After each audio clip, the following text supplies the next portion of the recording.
Ladies and gentlemen, may I have your attention, please? The show starts in 10, 9, 8, 7, 6, 5, 4, 3, 2, 1, go. The following is a world-class Bullshitters exclusive. It's Tuesday. It's time to submit to the High Council here on World Class Bullshitters. I'm your host, Jeff Hicks, and with me tonight is my co-host, Caffeinated Wolf. What is going on, everybody? What kind of crazy all-star lineup is this? Hail to you, chat. Hail to everybody on the panel. Hail to the High Council. And hail to you, my good friend. Continuing this all-star lineup, we have the one, the only, WDWPro. Hello, hello, and happy to be here, everybody. And finally, you know him, you love him, he's a script doctor. It's Script Doctor. Hello, thank you for that. Very eloquent. That brightened my day. Thank you very much. Happy to be here with you all and everyone out there in the chat. Now, folks, like Andrew said, this is an all-star lineup. We're going to have some fun conversations tonight. So before we get started, hit that thumbs up button to let us know, and most importantly, to let YouTube know that you enjoy this content. Do us a favor, share the stream out so more people can find us as we continue to grow to 200K, and get ready for a good time. So, guys, we did a brief catch-up before we got on air, but we got to start tonight's show because it's a hot night to start talking about stuff. So last week we did our Ahsoka watch party. It was fine. I'm not that excited about the show continuing on, but it'll be around for about 6 more weeks. But Pro, we were talking briefly off air about the discrepancy in the numbers. So they're trying to say that it's 1.2 to 1.4 million have watched it, but it's 14 million viewers. Is that what you were saying? So the messy part about this is that Samba TV, which is sort of like Nielsen, but measures their statistics in a different way, they are also someone who can claim that Disney is a client of theirs. Well, they came out today declaring that 1.2 to 1.4 million households had tuned in to watch Ahsoka. Now, that is rather embarrassing for Disney because that would place Ahsoka in the same range as Andor, and we all know that Andor was a failure in terms of viewership. It also places Ahsoka at half of the viewership of Obi-Wan Kenobi. That is a real problem for Disney because Ahsoka is not simply a standalone series, but rather it is Dave Filoni's entry into, commandeering the Mandoverse universe and driving this entire thing with Thrawn towards a Mandoverse movie. So much is riding on the line. So that was going to be quite the negative narrative for Disney. It also probably would spook some investors, advertisers who, want to advertise during the show on that ad tier. So no good for Disney. So what occurred today was that Disney, who remember is a client of Samba TV, Disney put out their own numbers at about the exact same time that Samba TV released theirs, and Deadline picked those up.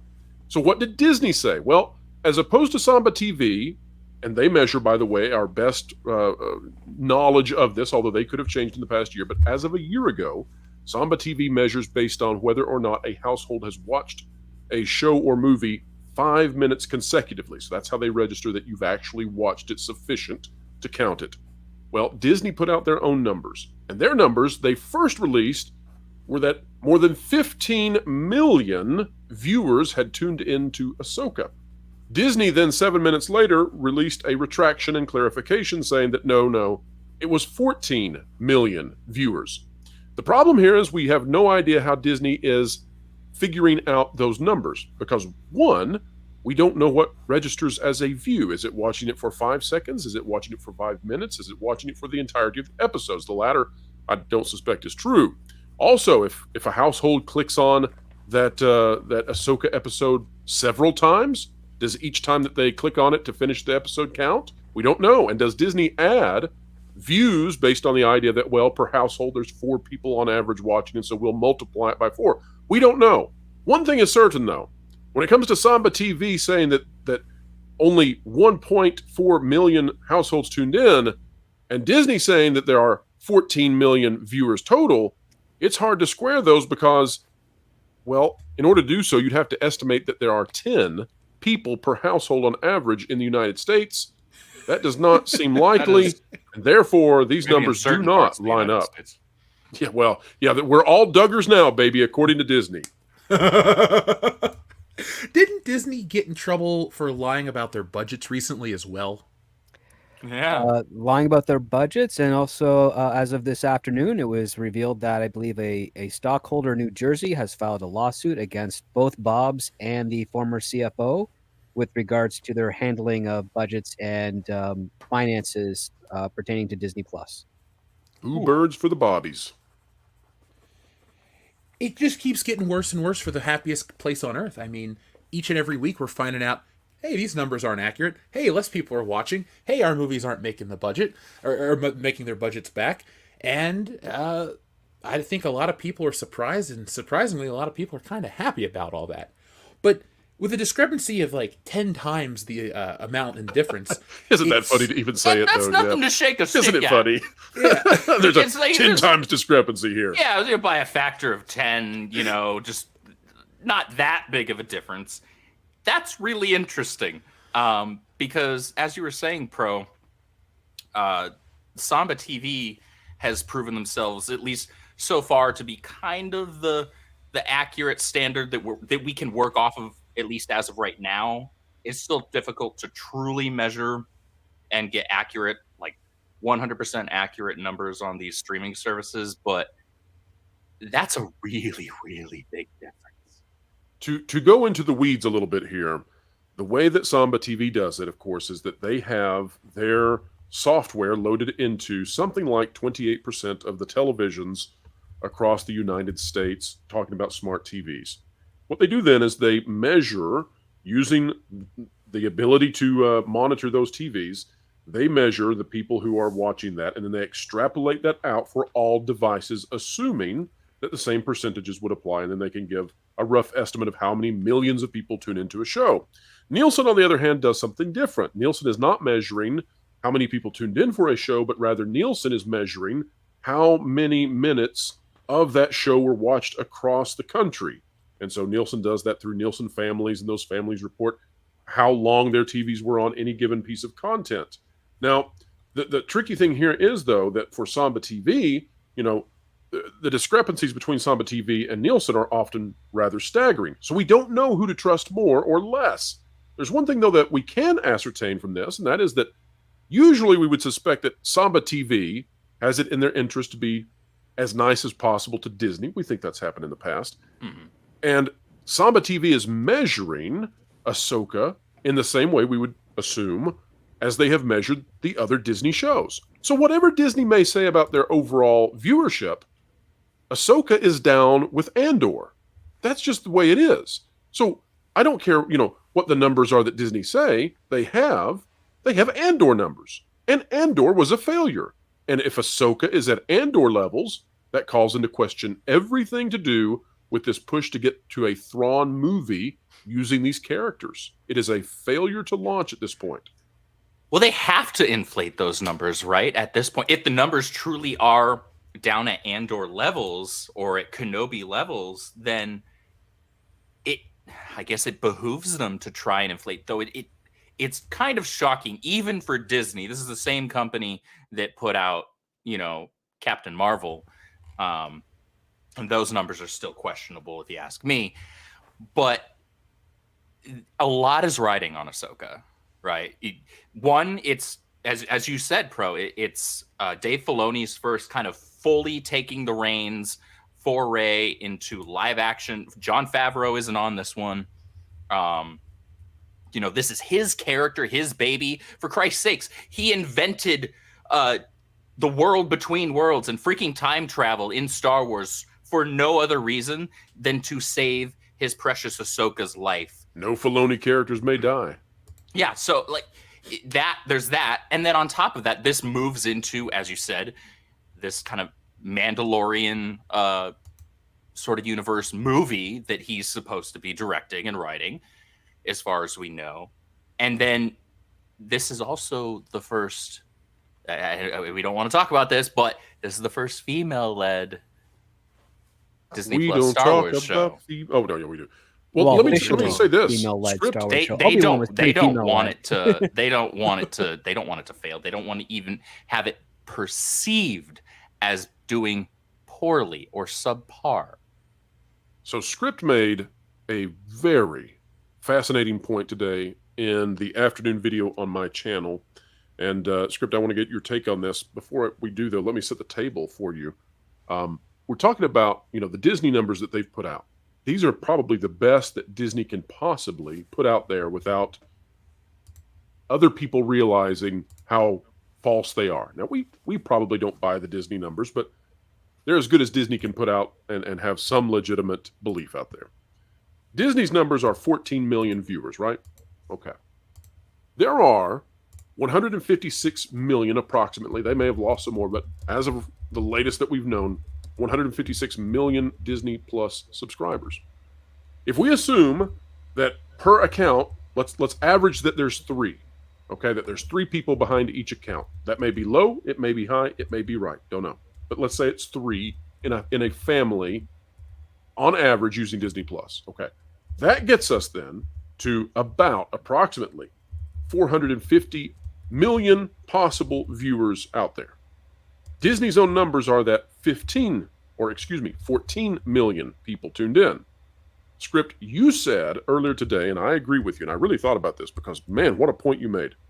But you said that if this were on linear broadcast television, what would happen? The show would have been canceled immediately. That's how bad it is. That is how bad it is. Like, even let's just go with the Samba numbers alone, 1.4 or 1.2 to 1.4. That's less than 1% of the actual subscribers of Disney Plus in the North American region, as far as I understand. Now, if that's incorrect, please correct me. But that's really bad. That's abysmal. Yeah. With traditional, again, just take a look at the basic population of the United States and Canada alone. That's around just shy of 400 million people between those two countries. And Nielsen ratings would accommodate for all of that. A successful show at peak television in the 80s would be 14 million viewers a night for a single broadcast, just one episode. 14 to 20 would be considered pretty good. If you had like a series finale of a hit show, it would be astronomical. It'd be closer to 60, 70, 80. In today's numbers right now with the competition of streaming, anything between 6 and 10 is considered a hit show today, and anything lower than that would be canceled immediately with certain mitigating circumstances such as extenuating circumstances, not mitigating, extenuating circumstances such as there's been a massive amount of set construction and they just want to try and see if they can run out the amortization of that expense over maybe 2 seasons as opposed to just trying to do one. So it'd be considered just a lost leader to fill in the time until they come up with another show to replace it. But regardless of that point, if you are performing at less than 2 million viewers for your show, you are not making. You're number one. You're never going to make the money back to pay off the show that you're producing, especially with a budget like what Ahsoka has, or at least is speculated to have had. And number two, it would be in your best interest as a network that if you did a double premiere and you only garnered 1.2 million views on that, to essentially say, screw it, we're losing this window in this time slot to all of our competition. There's no way we can maintain advertiser bids for repeat viewings of this in the future. We will pull the plug and we will put in a rerun of something else in that time slot until we find another show to produce. That is what the old network execs would have done back in that day. They may, very unlikely, but they may have said, let's give it 2 more weeks. In the possibility that, but given the fact that it's a Star Wars, it's a recognizable brand worldwide, there is fairly considerable hype around it to its core audience. Like, I'm talking it's diehard fans that are like, they'll watch almost anything type of thing. They would basically say, let's give it 3 weeks, 3 episodes, And if it doesn't rise in any capacity, we are pulling the plug. We're putting in another show to rerun it, and we are cutting our losses. No more episodes ever to be released, type of things. And that's what they would do. The fact that Samba says 1.2 and then Disney says 14 million, it really is a massive discrepancy. And I also think it goes to, I mean, not intentionally, of course, but it also goes to the point of what SAG and WGA have been asking for, which is we want transparency of the numbers of streaming. You give us transparency, you give the whole world transparency. That is something that everybody can see and see what the direction of where our entertainment should be going.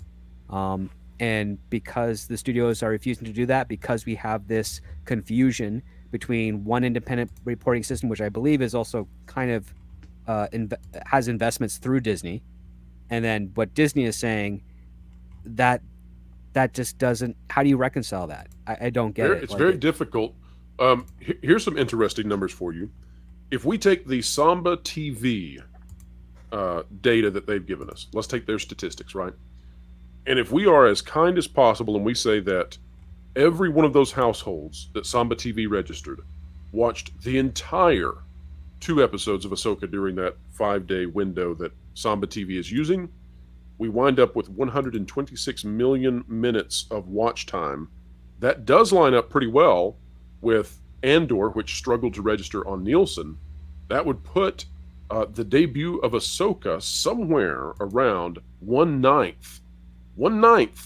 of the typical viewership of Bluey, which is Disney Plus's highest viewed show.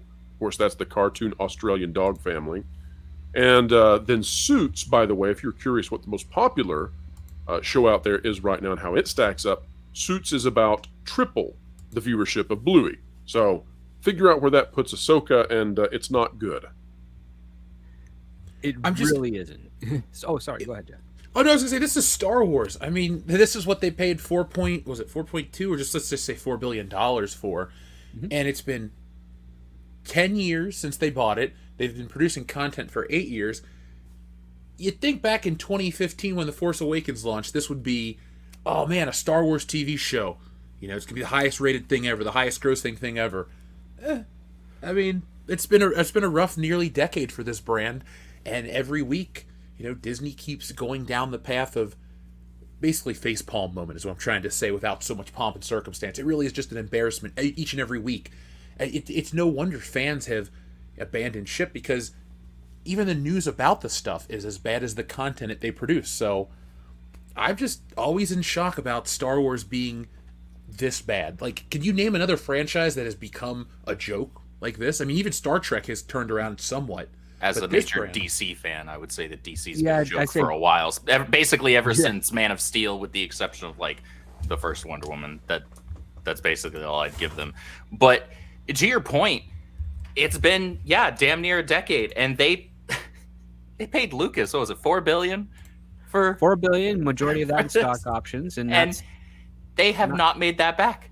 No, they have not made that back. Because yes, Force Awakens did very, very well. There was a lot of hype behind that. People were stoked. And why wouldn't they be? At least on face value, right? There hadn't been a new Star Wars since I was still in high school. I think I was a sophomore when Revenge of the Sith came out, I want to say.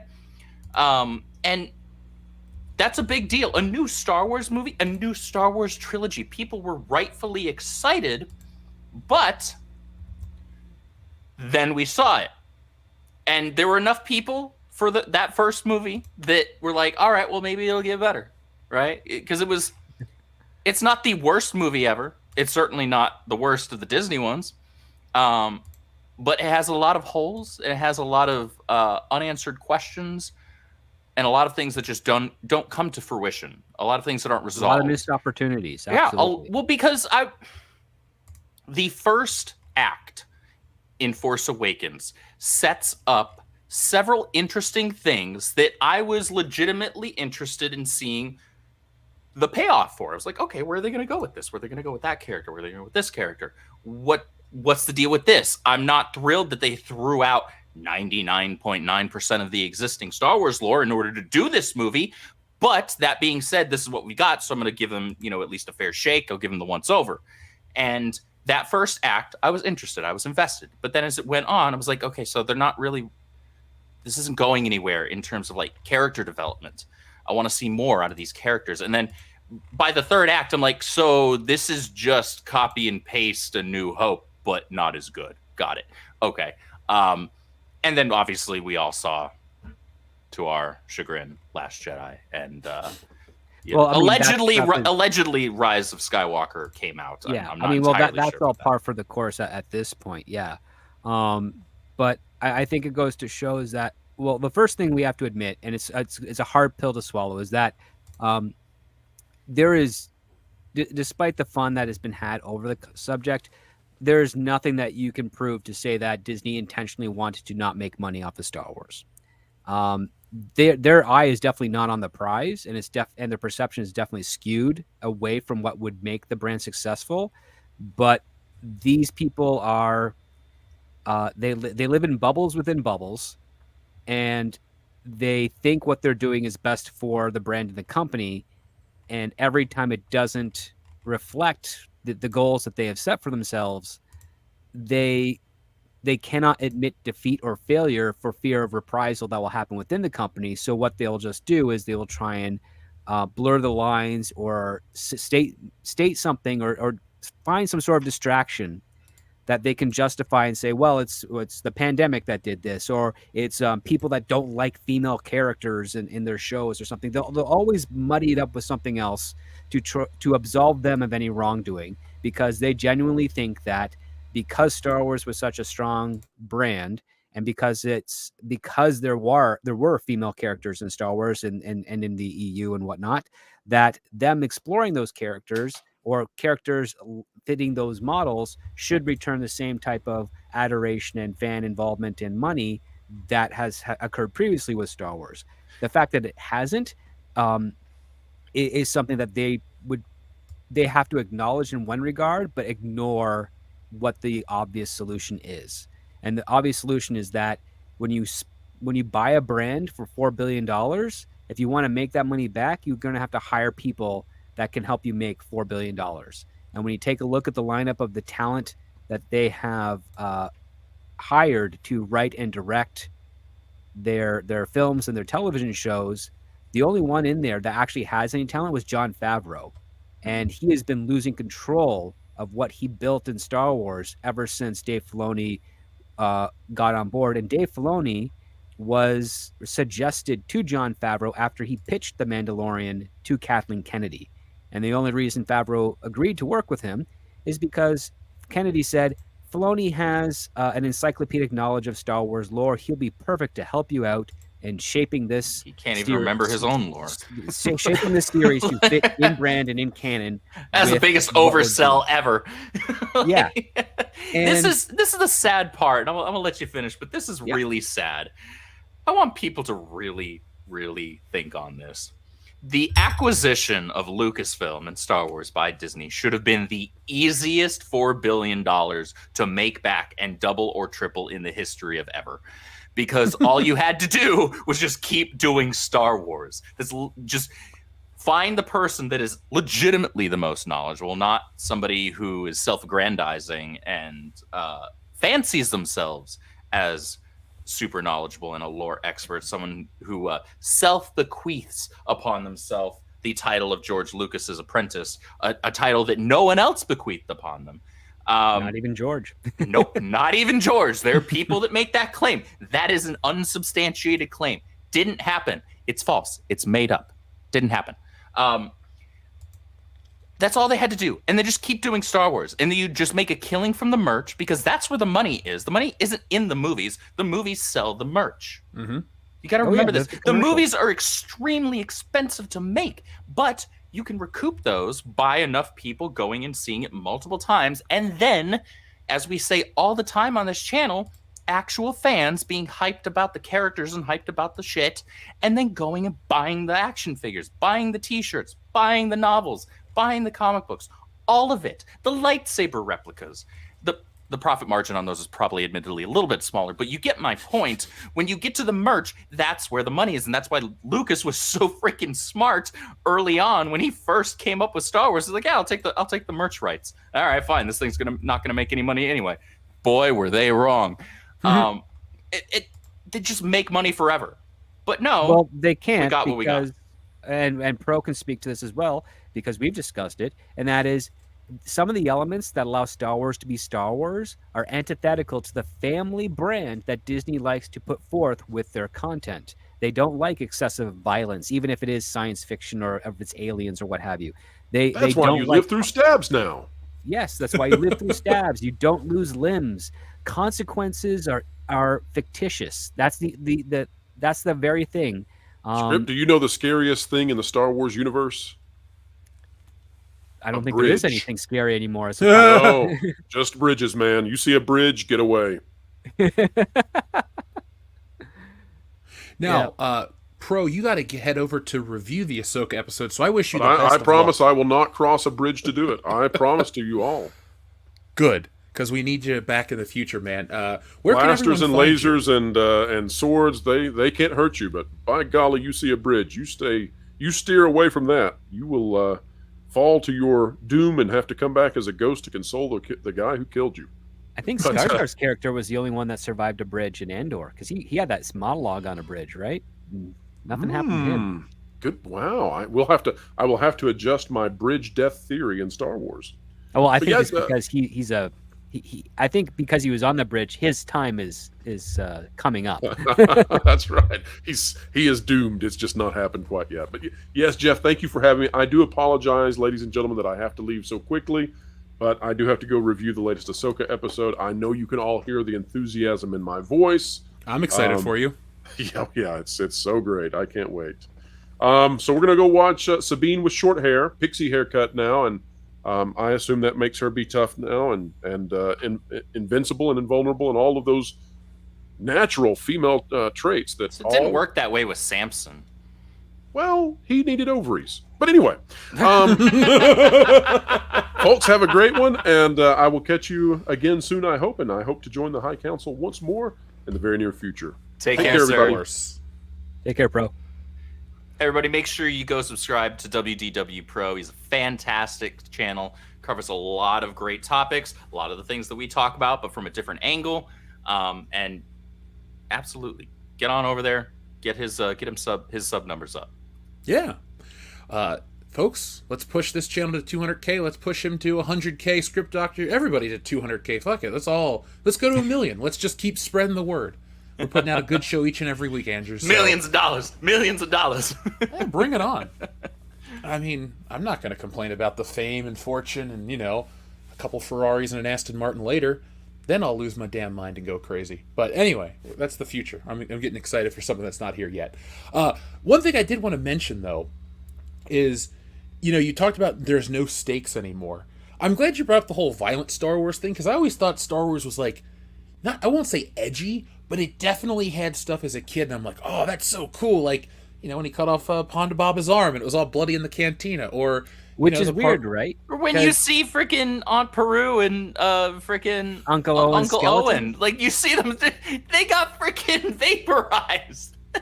Well, I mean, let's go into this lightsaber stuff, because the lightsaber has been a point of contention recently, and justifiably so. But in Ponda Baba's arm that was cut off, it was cut off by a lightsaber, but blood was trailing from it. And it's like, well, okay, so a lightsaber is not a hot weapon of sorts, right? Then Luke gets his hand cut off. There's no blood, so it's cauterized. And you're like, okay, well, maybe a lightsaber is a hot weapon of sorts.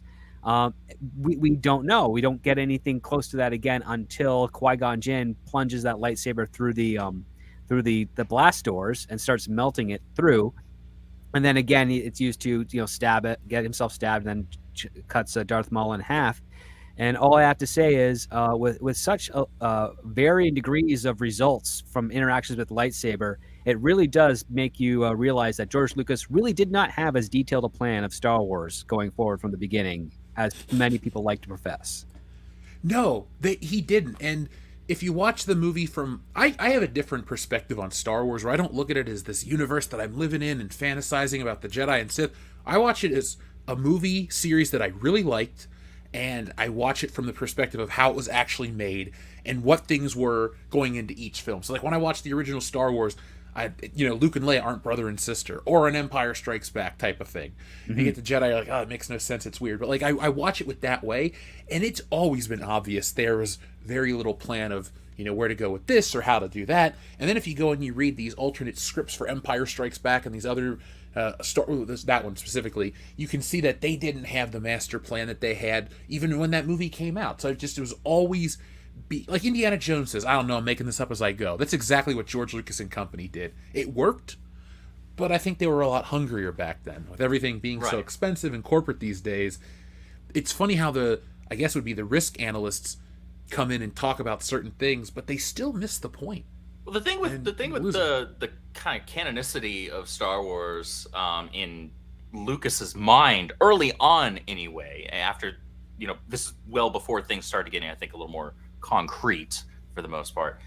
They weren't sure that Star Wars was going to make any money. That's right. They weren't sure that this thing was going to. They had no idea what this thing was going to do, right? And then it blew up, and then it was a matter of, oh, well, maybe we have more stories to tell. And Lucas had, as you said, Jeff, a number of different scripts, a number of different write-ups for it. Excuse me. And those were all fair. There was some stark contrast between those. And so he wasn't 100% certain of what he wanted to do. So yeah, early on, there was a lack of continuity with certain things. Like, as you said, with the lightsabers script where, when he cut in the cantina, there was blood. But then when Luke loses his arm, or his hand, there isn't blood. Obi-Wan is slashed by Vader, and he just vanishes. He just disappears. There was no explanation for that until and not even a true explanation, but not another real hint of it until Revenge of the Sith, when Yoda talks to Obi-Wan and is like, hey, I've heard from Qui-Gon about how to cross the bridge. Yeah, exactly. And that was never explored by Lucas. That was explored by writers in the EU. People forget Lucas laid the groundwork, all the credit due in the world to him. But a lot of the more in-depth concepts that we talk about as Star Wars fans, beyond the surface level, beyond the 6 films, he didn't necessarily come up with the majority of that stuff. No, he didn't. In fact, if you just look at the original trilogy by its principle, you would assume that once you learn the ways of the Force, at your moment of death, you would just vanish into the Force. And I remember in the theater, a lot of Star Wars fans were gasping when Qui-Gon was stabbed, and they're like, "Well, why isn't he disappearing? Why is he still there? Why is he falling on the ground? What the heck's going on? He should be Force Ghost by now. He should have transformed already." And people were kind of lost. And the fact that it's something that becomes, by way of George Lucas, oh, this is a relatively new thing that the Jedi have just learned after thousands upon thousands of years of being connected to the Force and whatnot. Oh, it's forgotten knowledge. It's a lot of conjecturous retconning type of stuff. Yeah. All to facilitate essentially a very convoluted way of getting Obi-Wan to train Anakin Skywalker by making Obi-Wan a lot younger than what he actually was alluded to be in the original trilogy, where everyone's saying, well, surely he's dead in that first movie. It's like they're thinking that he's like a 90 to 100-year-old man. And we find out, no, he's like 50. You're like, what? The sands of Tatooine will age you fast, I guess. Yeah. He needs to figure out whatever Bo-Katan's skin regimen is. Or Luke Skywalker's, because he's supposed to be 19 there, but I'm like, he could pass for 19. If the sands are that bad, he should be looking 38, 40. Well, joke's on you, Uncle Owen's actually only 19 years old. That's the real twist. They just God. No, I think some of the best stuff when it comes to writing is the unknown. And the more I learned about Star Wars, or any property, honestly, with the exception of like maybe Spider-Man, where I want to know the intricate details, but like with something is fantastical or even mildly faith-based, which I'm not saying Star Wars is, but has elements of faith in it, like those types of things, I always enjoy them when there's a little left to the imagination. How does this work? Why does this work? even though I hate this line, like the whole story, that's a story for another time. I just like that another time won't happen when it's done well. It's like I don't need to see, I don't need any kind of content created where I watch Luke Skywalker train to be a pilot. I don't need to watch any sort of content where I watch Han Solo get his gun or fall in love or meet Lando. Oh wait, we got that and it was terrible. But my point is, like, too many things ruin the mystique, and that's what I feel like happens. It's happening fairly recently with, well, not fairly recently, but ever since the Disney stuff comes in and changes stuff and always just tries to make things too literal. You can even blame it back to the prequels with Episode 1 and the whole midichlorian debacle. But I know a lot of people kind of look fondly back when the George Lucas era was still around compared to what's there today. But a lot of the problems that I have with Star Wars did start to pop up back then, but they just gotten so much worse. Yeah, because what's fascinating, and this is the thing that's also shared with Star Trek, is that Star Wars is no longer a series of stories that takes risks with the fantastical world with which it is set. It is now a show about Star Wars, or it's a show or movie about Star Trek. It's not about anything else other than that. I was joking with some friends earlier, is that it's strange how in every Jedi we get in the Clone War cartoons, in Ahsoka especially, has that moment where they got their hood up, they're walking somewhere, and then they dramatically pull it down, like Alec Guinness did in the first Star Wars film. And it's like, well, that's a story beat function. It's not behavior of the Jedi. Like Obi-Wan was trudging through the desert under the hot sun. He's got his hood up to protect his head and face. He makes the crate dragon sound, scares away the sand people, finds Luke, heals him, pulls down his hood to talk to the droid, and that's what he does. And then the only time we ever get that repeated again in a similar fashion is in Episode 1, when Qui-Gon and Obi-Wan do that once they get into the negotiating room that they're waiting for. No other Jedi does that dramatic stuff because it's not a thing. It's supposed to be your introduction to a character. But when in the Ahsoka show, we've already been introduced to this character before. It's not the first time we're seeing her after a long while. She was just in the last few episodes of The Mandalorian and Book of Boba Fett and that crap. The reason they're doing this is because what we have, unfortunately, is we don't really have writers that can familiarize themselves with the material or appreciate the material. We have fans pretending to be creatives in Star Wars. And Dave Filoni, I do not have any doubt in my mind that he is a diehard Star Wars fan. But that's all he is. Because he's done nothing original, nothing creative, nothing fun. He has not done anything experimental with Star Wars. George Lucas, despite his lack of creativity when it comes to directing and getting a performance out of an actor, the one thing he is brilliant at is coming up with something you don't expect and experimenting with it. And that's what made Star Wars huge.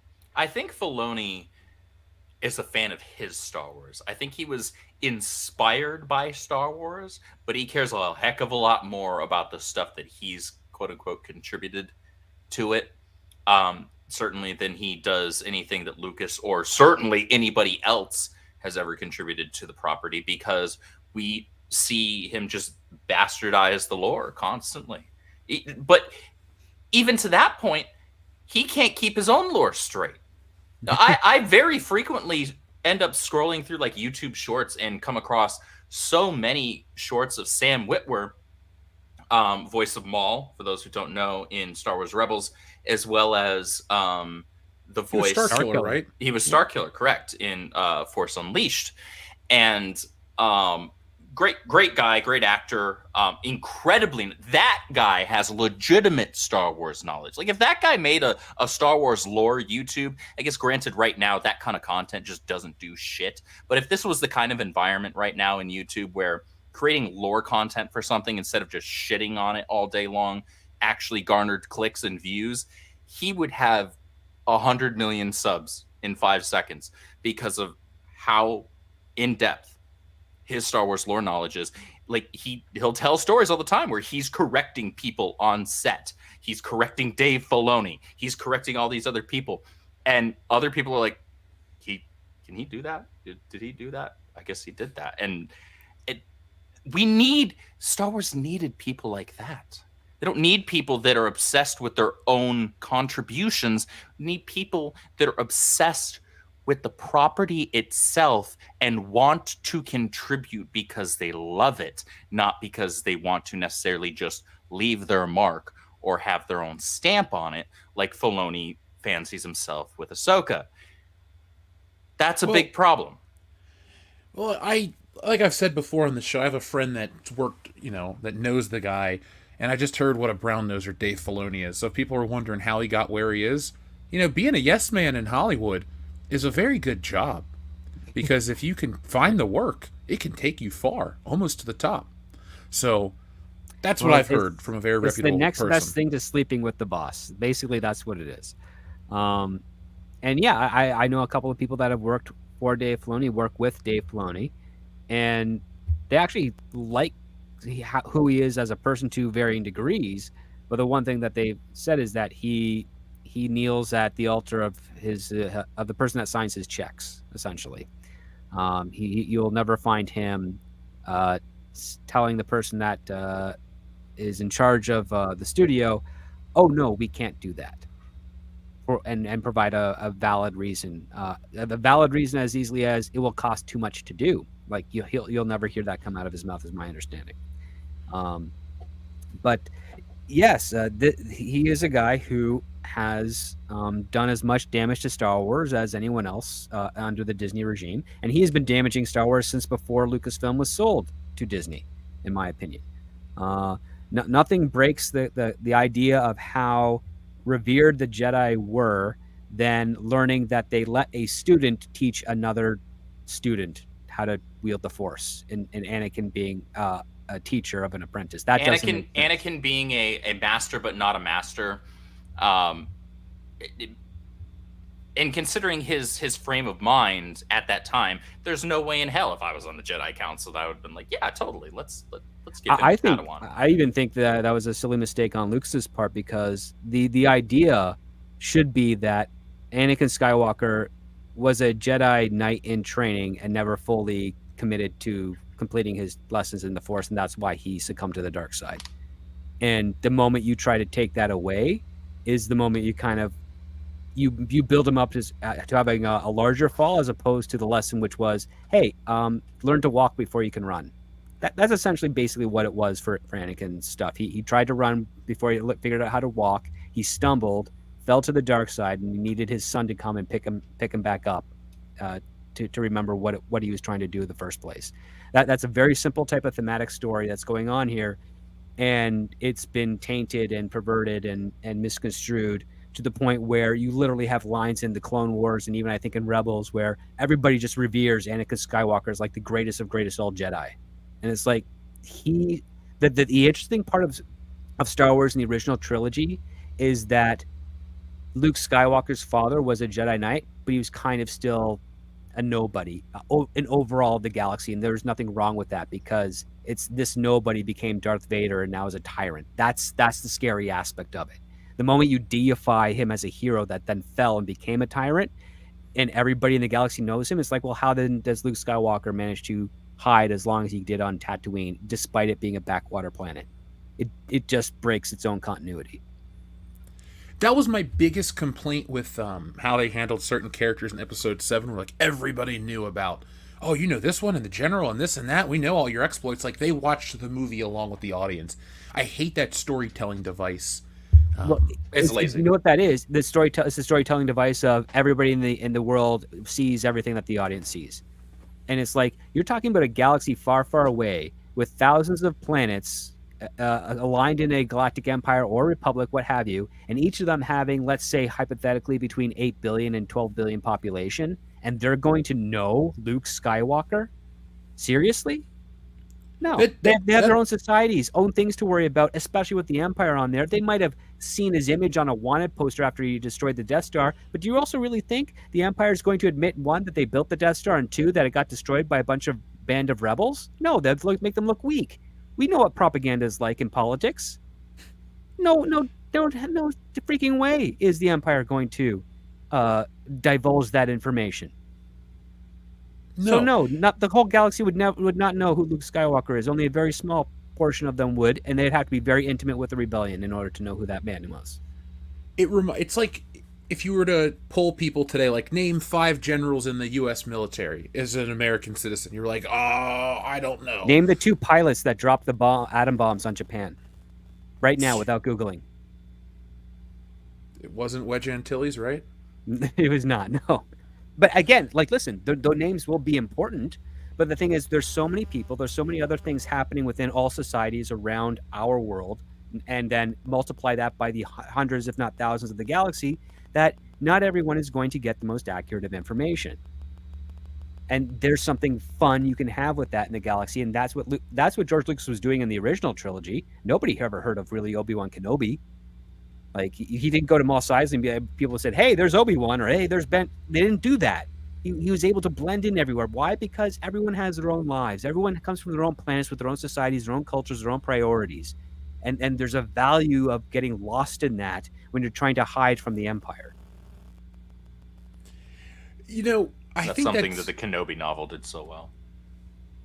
I have yet to read that one. That's such. I've only read a good handful book. of novels. At the very least, if you don't like, while you're drawing or something, throw on the audiobook, man. That book is so good. Like, I've said it before, the Old Republic is my jam. That's what I'm most knowledgeable in when it comes to Star Wars. That's what I love the most. That's where all my favorite characters and stories are at. However, the Kenobi novel is easily my favorite Star Wars book outside of the Old Republic. It's just so well done. And I love Kenobi. He's my favorite character from the movies, so. Obi-Wan's awesome. I mean, I don't have anything unpacked yet, but I do have an episode 1 Obi-Wan figure just like chilling on my desk, so I've always liked Obi-Wan Kenobi. I mean, I kind of like that he's not the most flamboyant, crazy Jedi. Sometimes I like somebody that kind of, sticks to the books, kind of like Cyclops in the X-Men. Obi-Wan was my favorite character growing up. Like, all my friends loved Luke and Han. I liked Obi-Wan because he was this very wise but kind of cheeky character. I mean, I loved how he kept on putting Han Solo in his place. I mean, that's cool because that tells me that Obi-Wan, when he was younger, was Han Solo, essentially. That's why he's so quick to wit. Or at the very least, he was very close knit with somebody who was basically like a Han Solo. Yes. Who's more foolish, the fool or the fool who follows him? I do love that line. Yeah. Yeah. Well, I mean, and credit to Alec Guinness. I mean, his Obi-Wan had kind of a twinkle in his eye to the character, and he did that so well. And Ewan McGregor did a phenomenal job, and I love it. He's the real star of the prequel trilogy, let's be honest. He's the only one that's damn consistent in terms of the acting. Not even Oscar winner Natalie Portman, or yeah, nominee. yeah. I don't know if And she won. That's honestly sad because Natalie Portman's actually a talented actress, but they did not pull the best work out of her for those movies.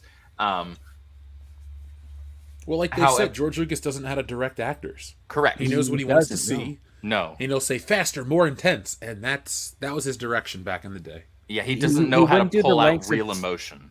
No, he doesn't. Like, Spielberg went so far as to get a clown, a guy in a bear suit, and something in a toy to get 3 different reactions out of a toddler for Close Encounters. I mean, that's someone who understands what he wants out of an actor, especially one that has limited communication ability. George Lucas doesn't go to that effort. He's very, very distant from people and human emotion, which is not very good for a writer or a director to have as a skill set. It explains his dialogue, that's for damn sure. I mean, Alec Guinness, the only reason he agreed to do the script is if they would rewrite the dialogue. And I believe it. I entirely believe that. And the best lines come from Han Solo. Those are all, improvised. Great kid, don't get cocky. That wasn't written in the script. Yep.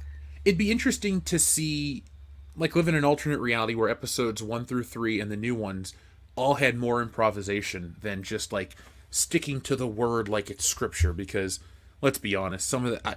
I know through the lens of time, we're all like, man, the prequels, yeah! It's like, yeah, the prequels are still better than the sequels, but they were, even back then they had some laughable issues.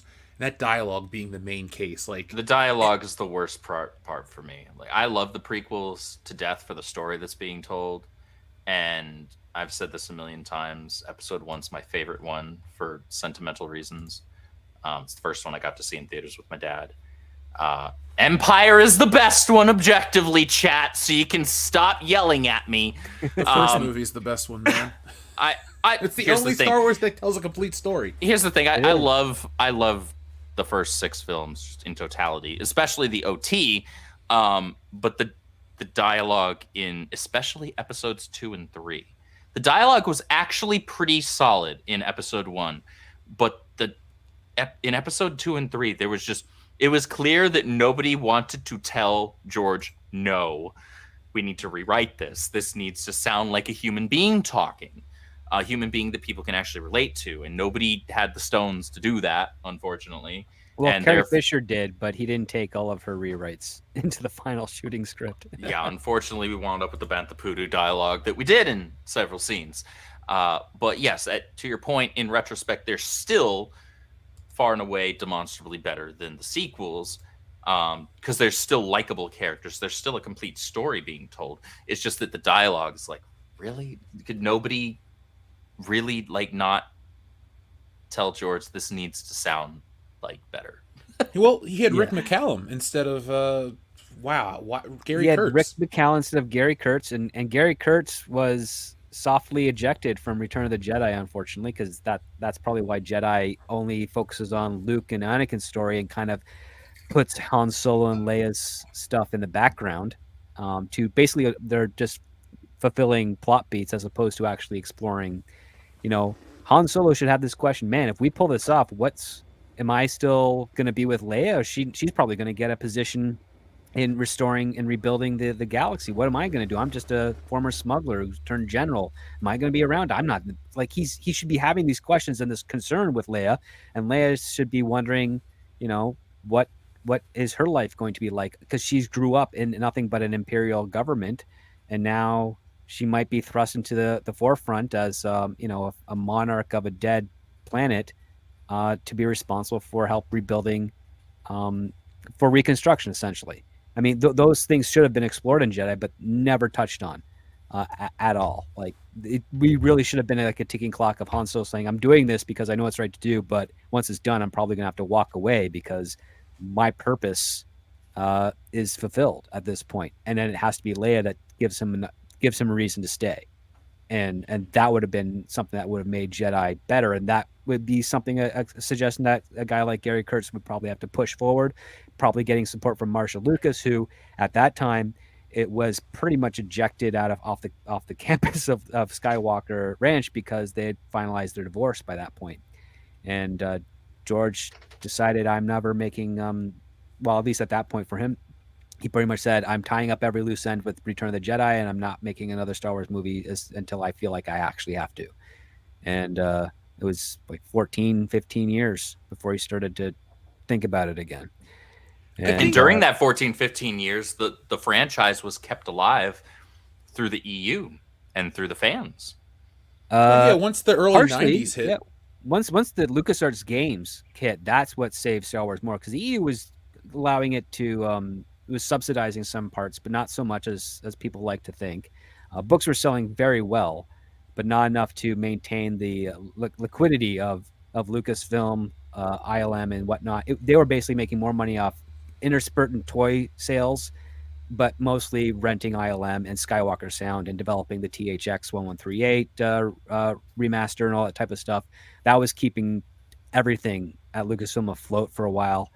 When LucasArts games started taking off and they started actually licensing and creating Star Wars video games, that's what gave Star Wars enough of a second life, where even Lucas started realizing, you know what, the technology's getting close enough, I could probably do another trilogy and really bring Star Wars back into its peak that it was in the late 70s, early 80s. But there was a significant dip and lull in Star Wars for that interim period. I mean, it was thriving with the fans, but the general audience, they considered it essentially a completed franchise.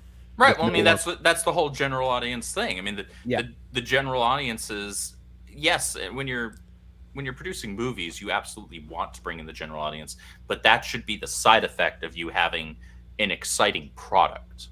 That's the first and foremost thing in your mind shouldn't be, I need to please the general audience. I should put forth a product that pleases the fans that are my guaranteed money in this fandom, because then they're going to be excited and the general audience is going to hear about it, and therefore they're going to want to be part of the hype. And it's just naturally cyclical there.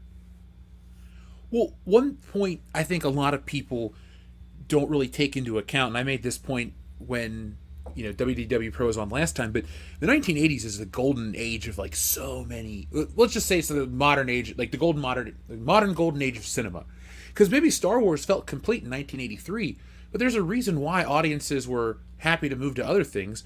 Let's say Indiana Jones was out, James Bond was still fairly popular, E.T. You had tons of movies. You had like back then. It's like when Star Wars first came out, there were big hits. There was Jaws. There were other movies, of course, but there was nothing like that. By the time you get around to Return of the Jedi, there have been Star Trek movies. There are other big-budget special effects movies. Hell, even from Lucasfilm itself. So I think that was one of the biggest things about Star Wars is like it really did. I think Lucas was wise to go, hey, I'm going to tie up all the loose ends, because people weren't as interested. I mean, there were other things that were, pulling at kids' attentions. I mean, you also have, in the 1980s, you have some of the best toy lines that are not adapted from anything that capture kids' imaginations too. Maybe in 1978, when the first Star Wars toys do hit, there's not a lot of stuff. There's like Big Jim, or there's $6 Million Man, shit like that. Once you get to the 80s, though, then you get Transformers and TMNT. G.I. Joe, He-Man, G.I. Joe, yeah. Well, I mean, you got second gen G.I. Joe, because first gen G.I. Joe was like a 12-inch figure with Kung Fu grip. Oh, yeah. And the real beard and all that shit. Real beard, yeah. And then, plastic toys. And you have the like NECA figures or Mego figures or what have you, sorry. Yeah, like the toys in regards to like the action figure and interactive play sets and stuff was just on the cusp of things. And when the 80s hit, that was at its peak, and it hasn't ever gotten back to that big since. But the 80s had... Not for kids.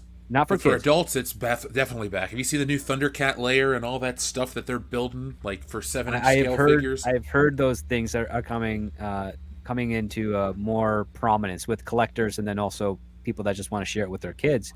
But one thing that the 80s had that really changed the game is the fact that special effects became a little cheaper and more risks were being taken creatively, or not so creatively, depending if you're like Golden Globus.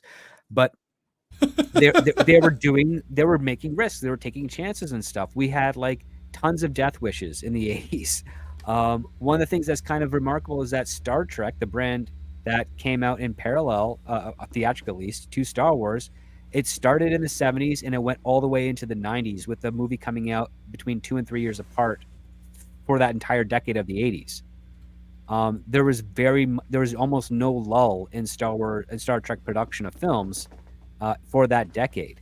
And then we had a little bit of a lull in the 90s, and then it was the Next Generation movies coming into the early 2000s.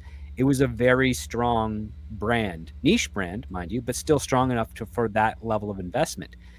You have the Rambo films. You've got Arnold Schwarzenegger taking charge in a whole bunch of stuff. And then you also have a lot more interesting comedies that are being thrown out there. You've got crime comedies, you've got romantic comedies, you've got film noir comedies, you've got shticky comedies and parodies coming out of the woodwork in far more frequency than anything that we'd actually seen previously. All of that was fueled mostly by really talented actors and writers and directors that just kind of want to figure out their voice. And the question I posed, and something that a lot of people have acknowledged, especially in my Hollywood colleagues, is that we don't have movie stars anymore. There's a big gap. You got one. Who? Tom Cruise, and is unfortunately the most recent movie didn't do as well as it honestly, in my opinion, should have. Well, one of the things that some of the producers I've been talking to recently commented on the latest Mission Impossible was that unlike Top Gun Maverick, Mission Impossible was focused more on the stunts and the spectacle than the story it was trying to tell. And that didn't feel that way when I watched Dead Reckoning Part 1. Like, yeah. it's got a couple of big set pieces, specifically the train sequence, Mhm. and the airport. the jump, yeah. But apart from that, it didn't feel like there was this, really unbalanced scale between stunt work and story for that movie. Like honestly, it felt like there were more there were other entries in that franchise that were more stunt heavy, at least in my feeling. I just recently rewatched all of them before watching Dead Reckoning twice. Well, that is the perception that's happening in the industry, and it seems to be kind of reflective with the audience, because you're essentially going to see the movie for the stunt that they'd been advertising for like a year and a half, of Tom Cruise riding his bike off the cliff and then parachuting onto a moving train. What else is there for which the was audience cool, but to see? the actual train falling sequence was way cooler to me. That one was also kind of went on too long. the whole moving from cart to cart to cart. That didn't bother me. Okay, that might be a personal preference thing, and that's 1,000% okay. But for me, I was totally there for that sequence. I was like, this is really cool, because for me, that was very reminiscent and played into me being a gamer and playing a lot of action games. Like if anybody's played Uncharted or some of the more recent Tomb Raider games, or any games that really fall into that same kind of genre, the action adventure genre, that have like these set piece moments like that are incredibly cinematic, that felt like it was ripped right out of a game. And for me, that was really cool. That was really fun. That was kind of a marriage. That was a marriage of two genres, two mediums that I adore. Okay, so that's fine on all well and said, but that is also a problem, because one of the flaws with regards to not just video game set pieces in the games is they're trying to emulate cinematic set pieces in their video games for you, the player, to enjoy. And then what we end up having is we have a team of writers and directors that are now emulating those cinematic scenes in the video games into their actual content movies, specifically with Star Wars, to bring it back. A lot of the Star Wars television shows are structured like a video game. And that is not storytelling. And basically what you end up Mandalorian having... season 3 was all a bunch of fetch quests. Well, I mean, the very first episode of Mandalorian was a training you to ride a blurg quest for 6.5 minutes. And then what did you do? What advantage did he get from doing that? Nothing. He just got from point A to point B. It's like, why not just fly your ship there? The ship with guns that you can use to shoot your enemies that are, protecting the kid. Like, again, that's a video game logic. And it's fun for video games. It works for video games. It does not work for film and television. And that's where, audiences are actually quite smart about that. By and large, if they see something that feels like a video game, they'll probably start thinking in their head, I'd have far more fun playing this as a video game than watching it play out as a film. And that is essentially the snake eating its own tail at this point, is that we have to make our movies more like movies and less like video games, and let the video games try to emulate movies, but doing so at the point that you as the player are essentially the lead character and director of the video game. And it's your story that you are telling through that device. Whereas in film and television, it's a story you are experiencing. And if you try to blur the lines where you show certain aspects that make it feel like it's a story you should be telling, but you don't have control over telling it, you are robbing the audience of the experience of what is happening on the screen. Ahsoka is clearly influenced by video games. The way she did the map in the opening episode, like, that was a video game puzzle. That was ripped. We were talking about this last week, Jeff. That was ripped right out of Jedi Fallen Order, if you ask me. So, okay, let me pose this question to you, because I don't know how this happens. So Thrawn gets taken to another galaxy by space whales, and somehow a map is made with his location that is placed in an ancient temple, and that map looks like it's been there for many years, when Thrawn has only been kind of out of the game for 7 years-ish? Give or take? Reasons. Like, there's no good explanation for that. No, there isn't. What were you saying, Jeff? No, all I was going to say to you is, Script, you had brought up about the writing for a video game versus the writing for a show versus writing for a movie. Do you think as the world gets more and more interconnected, we're going to have just some sort of like general amalgamation of storytelling that's a blend? It's going to be lesser than everything that came before it, but it'll have a wider appeal, since it's so, I don't want to say bargain basement to challenge the audiences, not this audience, but like general audiences' intelligence. But You think that's a possibility where we have this new form of entertainment that's kind of like a video game, kind of like movies, and it's just a mesh together where it's all kind of just, I don't know, kind of like a mush of grayness where it doesn't really have the strengths of either medium. It just exists to consist together. Well, Netflix experimented with that a few years ago with a choose your own adventure Netflix series, if you guys recall. You could pick what happens to the characters, and then the characters, I think the twist in that is they realize that they're being manipulated by you, the audience. It did not perform well. And what it did convey to a lot of people in the industry at that time, and something that might still hold true to today, is that there are certain mediums that are by and large going to be inherently separate. The first medium is, of course, storytelling. With storytelling, you are either the storyteller or you are the listener, and that is how our species processes it. When it comes to games that require a certain level of interactivity, children naturally play when you leave them alone to their own devices.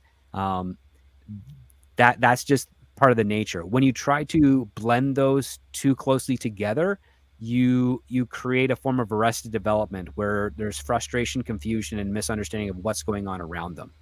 I would even postulate that, let's say one day in the not so distant future, we have interactive holographic entertainment like what we have on Star Trek. That won't be so much of a storytelling as it's you're playing a game. It's an interactive experience. Yeah, you're just playing a more virtual game of with zero consequences to yourself, as opposed to like actual life. And you're not really sitting to watch a story. You are participating in a story like you would a game, kind of like an escape room or laser tag or paintball. You're a participant, not a spectator anymore. Exactly. And it's a different fashion of it because you have a bit more input in it than any other type of medium, because with a video game, you're limited with choices that you can say and do. If you get something to like a Star Trek holodeck, the sky is the limit, because whatever you say, the computer has to take into account and create an appropriate response with regards to that, or whatever you do, create an appropriate response with regards to that. So it can go in any kind of direction, but it is still, from the perspective of the user, it's still far more of a game. Mm-hmm. But when you're watching a story or reading a book of another story, you are being taken into another world that you have already agreed to, is that whatever happens in the story is beyond my control. I am here to be a witness to something. And being a witness to something is much different than play. Play is play. You Correct. Get to change the outcome. We love sports because by and large, excluding some of the ones that are deliberately rigged, we don't know who's going to win, and we don't know how they're going to win. And that's what makes it really, really entertaining. I don't know what you're talking about there, Script. Professional wrestling is real. People are fake. Yeah, brother. Let me tell you something, dude. No, to your point. I was thinking more boxing, but okay. Oh, okay. Well, that aside, I will definitely relent and give you credit there, because while I might personally, as someone who both loves video games and loves action movies, and therefore the kind of little bit of blending that Mission Impossible Dead Reckoning may have done in that scene, in that sequence, that didn't affect me negatively at all. I was there for the ride. I was enjoying the absolute hell out of it. I do understand that distinction, and that works across all mediums. And that's just, storytelling differs dramatically from one medium to the next. You don't write a script. You know this better than any of us here. As a script writer, you would not write and pace a script for a syndicated television series the same way that you would for a movie. You wouldn't write a script for a long form 825 page, very specific number, traditional novel, that you would for a graphic novel. Correct. Absolutely.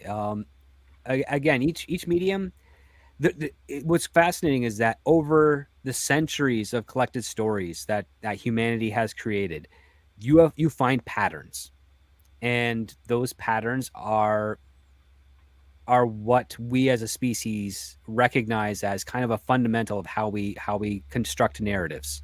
And there's always new elements that can be added in and modified and reinterpreted and tweaked a little bit.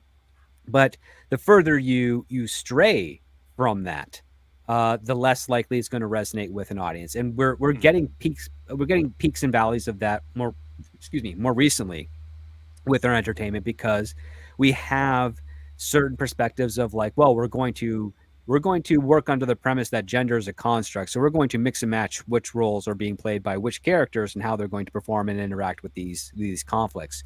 And it's done at that level and never goes any deeper. It's not exploring the fact that, okay, if we're going to do, say, a female spy thriller, what are her assets that's going to allow her to achieve her mission, and how are those assets very different from how a man would do it? Well, I can think of two. Instead, they don't do that. They like, okay, it's a woman, she's going to do everything a man does, and it's like, no, that's not how that. Well, that's how you move somebody from the immersion in the story, because absolutely, by and large, I mean, okay, I buy Gina Carano going blow for blow with your average guy.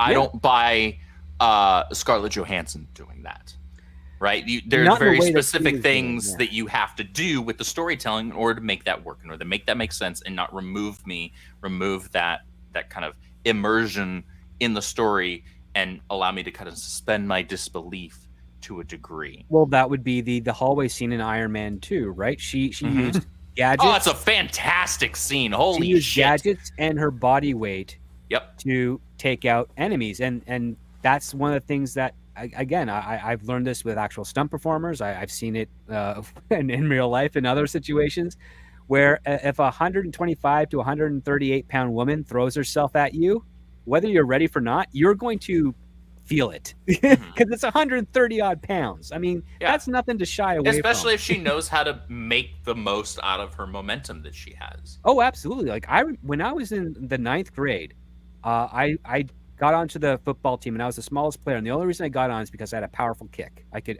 hit the football against the wind at least 40 yards, and that was amazing at that time. But as I got a little taller and a little older, my coach decided to put me on offensive line. And I did fairly well, because what I would do is when I make the tackle, I would swing my body weight around, and I would use the momentum of their movement and my movement to take them down. And it worked every time.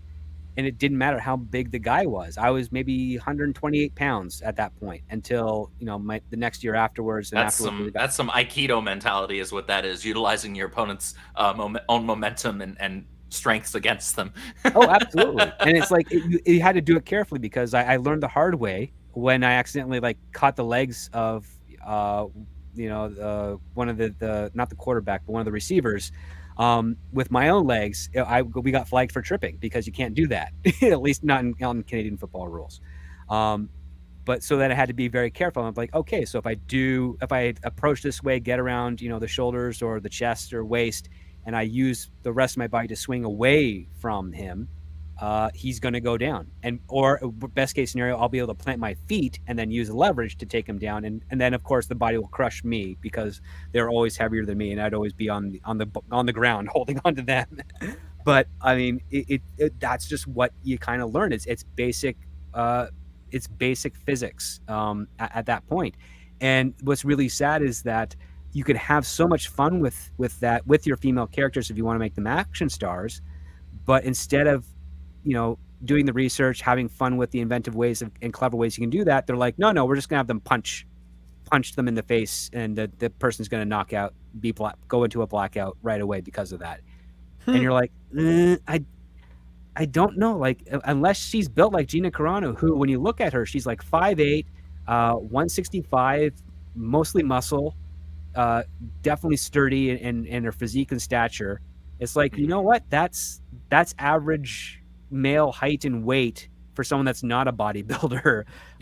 She's going to be able to do some damage with that. And then when you factor in, skill, then we factor in skill. Yeah, exactly. What's the common denominator between both the Gina Carano fights and the Scarlett Johansson hallway fight? Jon Favreau, a guy that we always attribute to, being a pretty solid filmmaker in genre entertainment. I wish more stuff was like him or his work. He is technically one of the founding fathers of Marvel, and then was ousted by Disney. and he was life support for Star Wars and was ousted by Disney again. That hallway scene in Iron Man 2 with Black Widow is to date probably still the best Black Widow scene in the entire MCU. Yeah, I mean, 'Cause I'm I partial to think the it scene where makes- she gets dressed in the backseat of the car, but that's just me. Okay, all right. So it's number 2. That's fair. No, you know what? You got me. That's entirely fair. I defer to that. That being said, in terms of like an action sequence, nothing comes close to that. At least in my best determination, because it actually makes the most realistic use of what she has at her disposal. You know, her momentum, her agility. yeah, And her she uses, skill. she uses stun batons, pepper spray. The pepper spray at the very A end was garrote. was hysterical. Like honestly, that was the cherry on top of all that, because she just did all this badass shit, you know, and then just pepper sprays the final guy, and I was like, that's fantastic. Yeah, and you can Because tell that to me guy, is more really realistic. It is, but you can also tell that guy in security skipped the pepper spray lesson, because I know men that work in security. And it's like, yeah, they have to do pepper spray and try to capture the person anyways. Like, and he's just like, that guy must have skipped it that day because he got pepper sprayed and he just went down. And I thought that was hysterical. Yeah. Iron Man 2 was on the other day at the movie theater as I was walking into Blue Beetle, and my buddy said to me, Was that the you theater? know, what? It was at the theater? I was going to my local theater, and they had the bar section, and they were showing Iron Man 2, and we walked into Blue Beetle, and he said, man, if Blue Beetle sucks, we can always go out into the bar and watch Iron Man 2, and I didn't realize Iron Man 2? I don't think Blue Beetle's a very bad movie. I think it's kind of a tragedy how shitty DC is and how Blue Beetle is being treated. But I didn't realize retroactively Iron Man 2 had so much love, because I remember when it came out, people kind of were like dismissive of it. Not like it was a failure or a flop or anything. And people didn't act like, oh, the MCU's peaked. People were just kind of like, all right, it wasn't as good as the first one. What's next? And kind of just brushed past it. Yeah. I enjoyed it, but it was messy. However, for some strange reason, I found something more interesting about the whole reconciliation with the father-son relationship beyond the grave theme. That made me go like, might be. I mean, I really liked The Dark Knight, despite a lot of its own flaws. At the end, I thought Heath Ledger pretty much saved that movie's overall. But like, there's something extra going on with Iron Man 2 and its tug of war between what it was trying to do with starting the Demon in the Bottle storyline, That was the biggest tragedy. and then honestly. and then of course having Mickey Rourke, because of his success with the movie The Wrestler, Mhm. his involvement kind of pulled that movie a little bit further off the rails. It just felt like, yeah, they're trying to do too much at once in that one film. And I remember at the time the rumors of Jon Favreau just he basically saying he's loving his cast, but he's having the hardest of times with basically Disney, Yeah, with the because studio. they'd already essentially purchased Marvel at that point. At least on paper they had, but Mhm. Paramount was still kind of overseeing things, and Disney was saying, well, listen, if this is going to be associated with us, we can't go to these certain areas, which is like alcoholism. And despite the fact that's a story about recovering and fighting alcoholism, Disney won't Yeah. even entertain that, And especially that- under Bob Iger. That's just a testament to how Disney really had no business. If they were going to attempt to have any creative say, instead of just like, here, we're going to throw money at the people that know what the hell they're doing and let them do their thing. If they were going to even attempt or entertain the idea of trying to have creative input from the top down on Marvel, they had no business owning the property, in my opinion, because those are important stories to tell for these characters. Like, the Demon in the Bottle story is incredibly important for Tony Stark, and that to attempt to tell a cinematic version of that character but completely leave out that story arc that's like doing Spider-Man without killing Ben or without killing Gwen. Which they did technically in Spider-Man, in the Disney version of Spider-Man, they skipped over killing They Uncle killed Ben. him off screen, and they And- halfway mentioned him one time. And then here's the other part too. They had to fight to kill off Aunt May in No Way Home. Mm-hmm. And because Disney didn't want to do it. Because she was too hot. I'm gonna be completely honest here, and I don't remember if we had much in the way of an in-depth conversation on this when we did our No Way Home review. Jeff, what was it, a couple of years ago now? Yeah, geez, like 4 years almost, right? No, sorry, 3. Yeah, it was like 3 years ago. That I felt nothing at that death, and it's not that Tom Holland didn't do a good job in the scene. Because Tom Holland is actually a good actor if he's given the right script to work with and given the right direction. But there was no buildup for that. There was no involvement for that Aunt May. Wasn't enough Aunt May, yeah. I mean, I cry like a baby every time I see Gwen die in Amazing Spider-Man 2 because of the buildup, the emotional buildup that's there over 2 films. There's fuck all with that Aunt May throughout all of those movies that she's involved in. Why do I care? Like, apart from, oh, that sucks, his aunt dies, I don't care. And you have to have emotional weight to that. And like, I'm not gonna go on a rant for No Way Home. I'm not gonna do it. Well, I think that's a problem with a lot of just modern entertainment in general. Like, I don't think they go as deep as they need to do with a lot of general audience stuff. Before, you would watch some of these movies and you're like, wow, that was really packed a punch. You cared about when X character died or Y character died. You really felt it. But it's like we cared when Tony died. Oh yeah, well, I mean, that's a little different. That was a build-up to something special. But like overall, a lot of movies, man, it's like the emotional elements. It's like these movies are written like society is emotionally stunted, where it's like we'll almost pull the trigger, but we can't because it's too intense for people. I just think we're in a really weird place right now, especially with this, like, the writer's strike and everything, and there's going to be a hole in entertainment. I don't know. I just think we're exposing how off things have been for such a long time. And I think that's one of those things is just mainstream stuff doesn't know how to connect with people on a deeper level to make it so important to these people that they have to rush out and see it or buy it or own the disc or whatever. Like, there's a weird disconnect, and I think it starts with some of the emotional aspects of it. Well, there's an importance to emotional investment to characters. That's a basic of storytelling. You need to get your audience to give a crap about the characters that you're presenting, whether it's on panel, on screen, or what have you. And if you don't do that, then nothing you do with those characters matters. There's no stakes because the audience doesn't have an emotional stake in the character. And that's one of the reasons why for the last several years, we've been so upset and banging this freaking drum about how much we're upset about, what Disney's done to Star Wars, what they've done to Marvel, what's happened to DC, what's happened to Star Trek, and so forth. Because we grew up with these characters and we care about them. We have emotional attachment to them. If somebody grew up with Batman and, for the longest time, they had this connection with the character, and then Tom King comes along and writes him as an effeminate, insufferable pussy, then all of a sudden that's kind of thrown out the window. This kind of icon, this figure that you had an emotional attachment to is assassinated effectively. And that's been happening in very rapid succession with just about every single character and property in our geekdom space. Well, there's the other flaw too. How much new stuff has been contributed to the geekdom space or to the general audience in regards to original IP? The Very last little. truly large one, and I mean truly large one. There have been some Harry decent Potter. ones.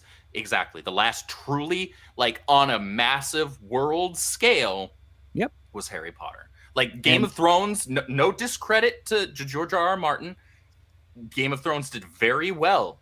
And there are a couple of other series here and there as well. Wheel of Time has its fan base and all that, but that's still, nothing is on the level of Harry Potter in terms of, like, true, massive, overwhelming fandom across numerous Well, mediums. it's hit every single country on the world. It's been translated in almost every language that is majorly spoken throughout the world.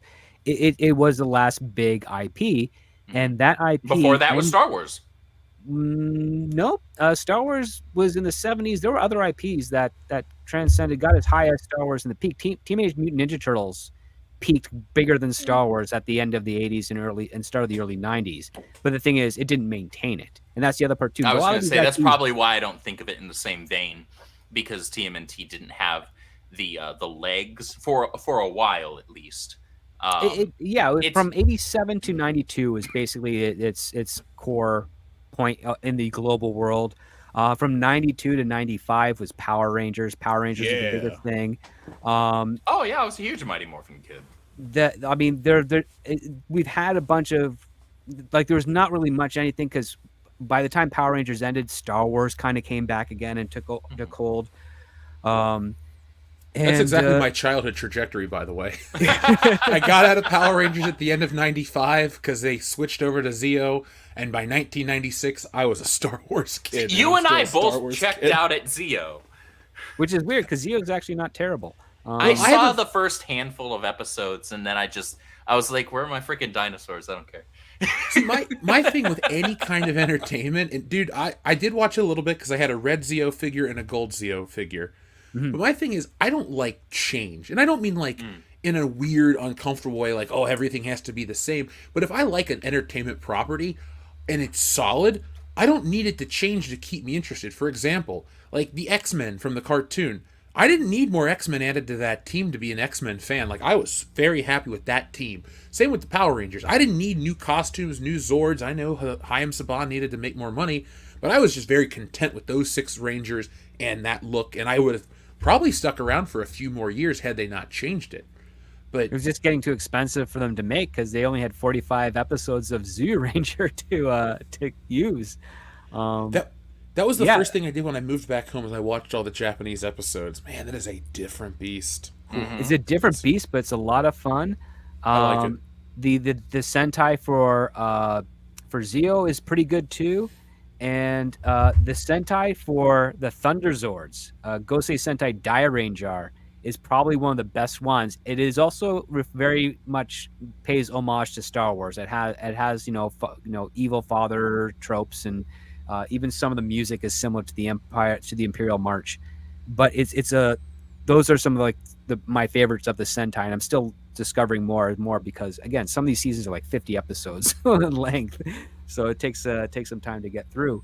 But by today's standards, 50 episodes is nothing. I mean, wasn't that anime One Piece like 1,010 episodes or some shit like that? Something like that. I know. I think on the manga side, One Piece, and I've never actually dived into One Piece because I actually hate the art style. It might be sacrilege to some people. It doesn't jive with me. It's totally cool if people love it, and I know a lot of freaking people do. It's like one of the big 3, and that's totally cool. But it's at like over 1,100 chapters or something like that, which is crazy. That's crazy. The last big anime that I got into was Naruto, and I was reading the individual translated chapters as they were releasing in Japan week to week from Shonen Jump magazine, and I was also watching the subbed episodes as they were airing. And this was all in high school, but that was the last time I was able to get into like something that was that long form. Nowadays, like, shoot, I can't remember the last time I really touched my Crunchyroll account, but now if I'm going to watch an anime, it's got to be like a 2 or 3 season max, 24 to 26 episodes a season. And then like, that's it. I don't have the time to invest into something that's several hundred episodes. I can't do it. I'm an adult. Yeah, but as much as I wish I could, because I'm actually interested in Bleach, but I do not have the time. And then here's the other part too, is like, again, where's the new IP, right? I mean, even if you have Bleach or something of that nature on the anime side of things, where's the other aspects of it? What's competing with that right now, and what's able to rise up to that level? I mean, Japan pumps out new IPs like it's going out of style. Oh, absolutely. Even if a lot of them are like they'll borrow off of each other, right? Or there would be similar 100%. concepts. You know, the whole isekai genre itself, right, is something to speak the of there. whole mobile Or suit. the giant robot, you know. Yeah, exactly. giant robots or cyborgs. And I say that as a massive Gundam fan. Yeah. But you know, but still, they'll come out with interesting twists on it. It's like, okay, so giant robots have done before, but we're doing this with them. You know, so they find a good way. They find a good way to carve out their own niche within a subgenre that's already successful and make it their own. And that's something that has been completely lost on the Western side of entertainment. Well, here's the reason why. Western sides don't like derivatives, and that's the thing. Like when you take a look at all of the giant robot stuff that's coming out of Japan, on the surface level, it looks incredibly derivative, and I would not be surprised if 30% of it actually was. For Western entertainment, we recognize what a ripoff is immediately. Right. Well, and in Japan, we don't appreciate that. So the question you have to ask is, well, all right, so we need a fresh injection of new IP. We need something that breaks the monotony of having constant remakes and a reliance on something that's been tried and tested. But I think there's something to be said there because, yes, you said it, that on the surface level, to a lot of people in the West in these studios, they think that just looks derivative of it's a copy basically, which is ironic considering what a lot of Western studios do. If you ask me anyway, especially somebody like Disney, who has kind of made their mark off of just repeating things over and over. Well, I mean, they're repeating things within the genre that they're repeating. That's one thing. It's not like, say, Asylum Studios, which you'll see Michael Bay's Transformers, and then they'll release Transmorphers. Like that is something that they like. All right, exactly. But in Japan, you know, you have it. It doesn't take much research either to figure this out, that they're Robotech and Gundam are vastly different, right? Naruto and Ninja Scroll are vastly different. Bleach and Yu Yu Hakusho are vastly different. There are similar concepts, or at the very least a similar genre, and maybe there's a little bit of crossover, but the presentation is completely different. The characters are completely different. The stories being told are completely different. And that's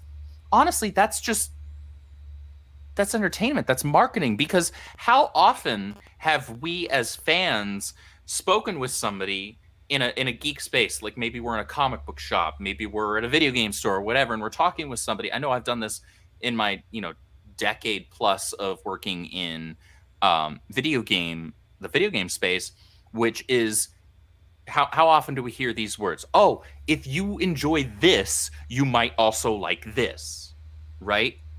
That's a point of reference. That's not a copy. Well, here's the other part too that shows the differential. It's different when a person is recommending it to you versus an algorithm. A person is able to pick up more nuance, more understanding of what you like, and also has a better frame of reference of what might fit into that. A computer algorithm is just saying, oh, you like this show? Well, then here's this one here. It's guiding you into a narrow field when you're talking to colleagues or employees or just randos at a comic shop or any sort of geek shop. They'll be like, oh, you like this? Well, here's something by the same artist of that. Different writer, different story, different thing. But if you like the art and this is the story that's you're being told, you'll get that. An algorithm with regards to YouTube and also with regards to Netflix doesn't take those types of little parts into consideration. The algorithm in recent years, unless you have a huge pattern of doing so, if you're a big Nick Cage fan and you only watch like 2 Nick Cage films on Netflix won't recommend you another Nick Cage movie. But if you watch like 10 or 20 Nick Cage films, then it'll probably recommend a Nick Cage film. It never takes that into associate. It doesn't take that into association right now. It's only based on what you've actually interacted with. It doesn't have any predictive measure to it. But you could be in a comic book store talking about Face Off with a buddy, and they'll be like, dude, yeah, Nick Cage. And then you get on a Nick Cage rant, like, have you seen Con Air, or have you seen Sympathy for the Devil or something? All these other things that you would never get from a single conversation about Face Off, right? So that's something to be said about the human interaction, and you would get that. Heck, you'd get that at the video store too, just throwing those places.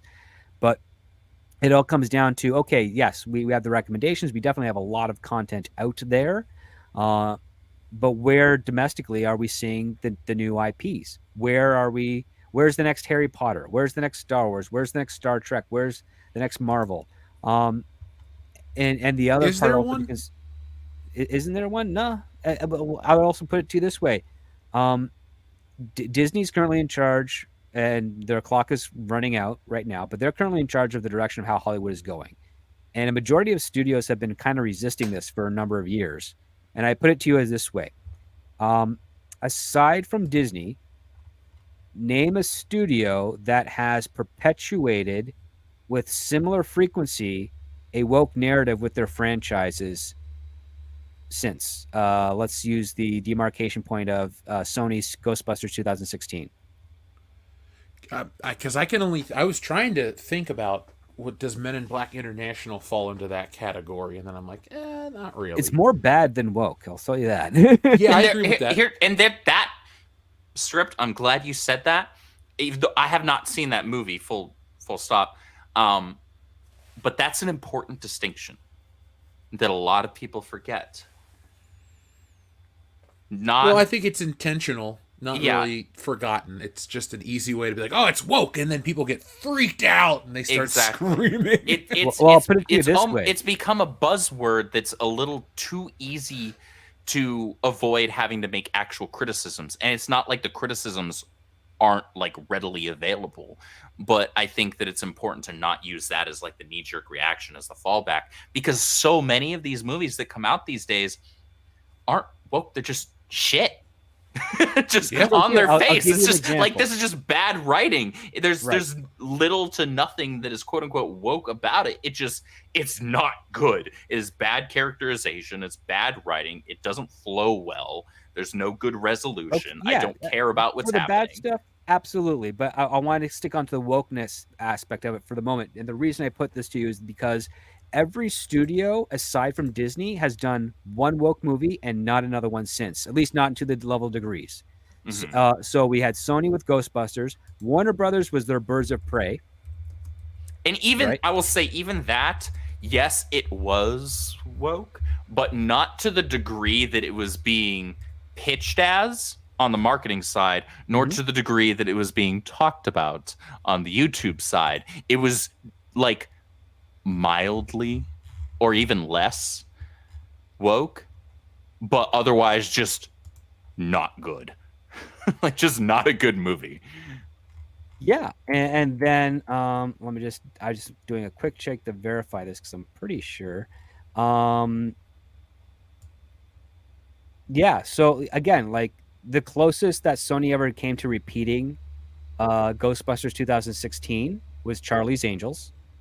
And then I'm struggling with regards to Paramount, trying to Terminator think of Dark Fate. Oh, thank you. That was the one I was trying to. Yes, Terminator Dark Fate was their woke attempt. There's no Fox Studios anymore, so and Universal did The Mummy, which with Tom Cruise, which I say probably wasn't too woke. In I wouldn't call that movie woke. I just would call it not good. Yeah, it wasn't good. Like I sat there in the theater and I was like, I'm mildly enjoying this. And then after I got out of the theater, I was like, okay, well, I saw it. That was a movie. I probably won't see it again. So then the one studio we have to look at, the one studio that hasn't made many good movies recently anyways, although they have, I don't begrudge them for trying, would be Universal Studios. I'm trying to think what would be something that you could argue is definitively woke.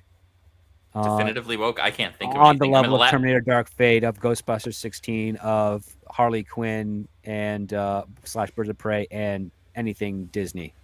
Well, I think they're usually in the competition to be the first studio to make $1 billion picture each year with Disney, and they tend to go a different route. Like Mario was that movie. Fast and Furious usually makes that kind of money. Mm-hmm. I'm not like a pro Universal shill or anything like that, but I don't really see a lot of I think Megan was one of their movies, and I wouldn't call that woke. It had a female doctor, but that's not woke. It just was whatever.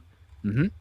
I mean, because those are the questions I have to bring up, because, again, Disney only has the power it has because it purchased Star Wars and Marvel, and those two generated for them at first a lot of money. But the studios, they experimented all with it, and at most that I can think of with regards to Sony, they did Ghostbusters 2016, then 2019 they did Charlie's Angels. Both of them were relatively woke films, and that's it. I mean, for the rest of the time that you could argue with Sony, they did a number of bad movies, especially with Morbius and the soon to be coming out Craven. There were things about Morbius that I actually kind of moderately enjoyed, but it was a mostly forgettable movie. I was like, It's all always right, every like time at your house, like bro. the studios are still while I making- was watching it, I was like, all right, yeah, I'm having a decent enough time where I'm like, why am I here? Kind of levels Yeah. of like of enjoyment. But But the after it studios was are over, still I was like, making their okay, I saw blunders. it. Yeah, Like the absolutely, it studios was are just still mostly making their not good. blunders, but they're not always going to be woke. And it's like, okay, so if all these other studios aren't pushing the same agendas, Mhm. and with all the rest of the movies after they've done the ones that have obviously failed, and Disney is, why are we still, or at least why is there still enough commentary and very valid commentary to argue that Hollywood is woke? Because Disney's the loudest voice, or it's the loudest Exactly. presence, and Exactly. you always hammer the nail that sticks out, and Disney is the nail that You sticks grease out. the squeaky wheel, you hammer the nail that sticks out, and then you also go on to the television side of things. Now, the television side of things, a bit more woke, but Oh, yeah. those things also- CW. you have the CW, Oh, you have can't NBC, write that word. Sci-fi. NBC and Sci-Fi have their stuff. Have MTV you ever seen- Entertainment is back and forth a little bit here and there. Have you seen the movie or the TV show Resident Alien? Because they did an episode Yes. that was so like I actually got the episode downloaded, and I guess I should still make that video. Fuck it, but it was so like, and I hate to like use the phrase woke because, like you said earlier, Andrew, lesser people of lesser intelligence use it to just as a coverall phrase, and they don't have to explain themselves. I don't even feel good thinking something's woke unless I can come up with like an actual like criticism of it, like. What is woke? Well, this is actually bad because thematically this character acts in a different way that's antithetical to the entire time, blah, blah, blah. Like, you know, I take that thought process very seriously. But that show had some stuff, and this other show I used to watch called The Rookie, which is a cop show on With Nathan ABC. Fillion. Nathan Fillion, yeah. I really like that show quite a bit. And there's an episode where one of the guys goes, "I'm sorry, as a white man, I never took your perspective into account." And I screamed, "What the fuck am I watching?" Like, the entire show has just been about cops. And it was kind of funny. It was kind of serious. It was kind of stupid. But my God, there was a, like, right during the beginning of the pandemic, post some of the riots and the BLM stuff, they tried to turn a cop show into a show about, Oh, of course. you know where it went. Well, because Jesus cops were considered Christ. bad publicly at that point, and they tried Oh. to wanted to try and save it, and they did a big mistake. But They flipped the script really quickly and went right back to what makes the show work. And now it's more like an A-Team clone than anything else. But they went hard down that road and people pushed back. I like when people push back against, let's just say, woke entertainment, because it is shit. The people that make it aren't very... They're not as talented as they try to make themselves out to be. Oh, I want to touch on bigger humanitarian issues or human interest stories or shit like that. It's like, shut up and just make the stuff we want to watch. You know? Yeah. Entertain well, us. here's the other part too. Don't address those stories unless you have something actually valid to say about them, and present it in a dramatic question, which is, oh, we need, because again, you have, if you want to talk about, say, the homeless issue in San Francisco, well, guess what? You're going to have to come from the perspective of, well, why are the people homeless? Are there some that just want to be homeless because they want to get out of the system and be off the grid? Are there some that are homeless because they're down on their luck? Or are there some that are mentally deranged and that's the only place they can be? And then you have those three narratives coming into conflict with each other, and then you have the authority figure coming in to try and solve the problem, or at least help out someone that's caught in the middle of that mess. And you explore those ideas beyond what they are superficially. That type of writing takes a lot of work. And sadly, there are some writers, especially in television, that don't want to put in that effort for a number of reasons. Number one, they might have a limited series order. Number two, they might not have the skills, and they're only there through nepotism of some various degrees. Or number three, they have a terrible leading producer who has put them on such a narrow timeline that the closest they can get is maybe 2 drafts of a script before they have to start rolling on camera. In which case, how are you going to be able to tell a great story when you don't have enough time to refine it and make that story the best it can be? It's down to scheduling. But to something that you brought up, Jeff, that I was actually curious about, you mentioned Resident Alien, which is a show I'm back and forth on. There's lots of parts I like with the Alan Tudyk. It's the it's his not so superficialist friend / girlfriend. Oh, the dark-haired woman? Yeah, the dark-haired, really bottom-heavy girl. Yeah. That's what I noticed too. now I you was have like, my Jesus, attention. that thing. Well, if you like How him does big, it all you'll like that focus there? Like, one.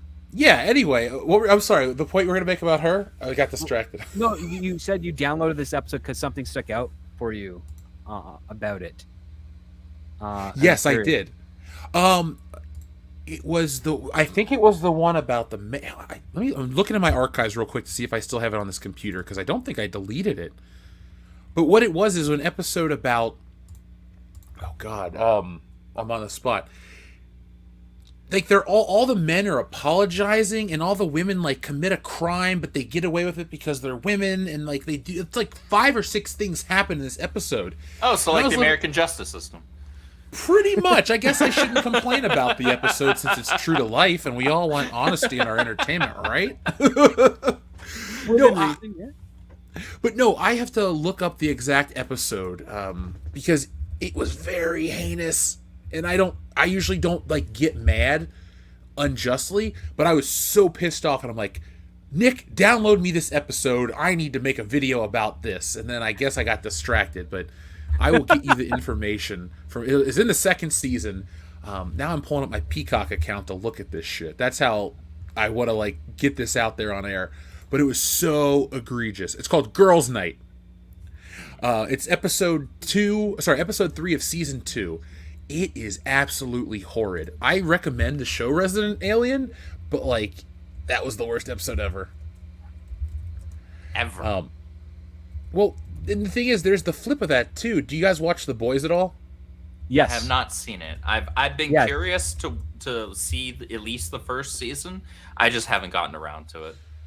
Because that show has a parody, Girls Get It Done, where Vought, which is it's essentially. I was about to say Disney. John Voight's in it.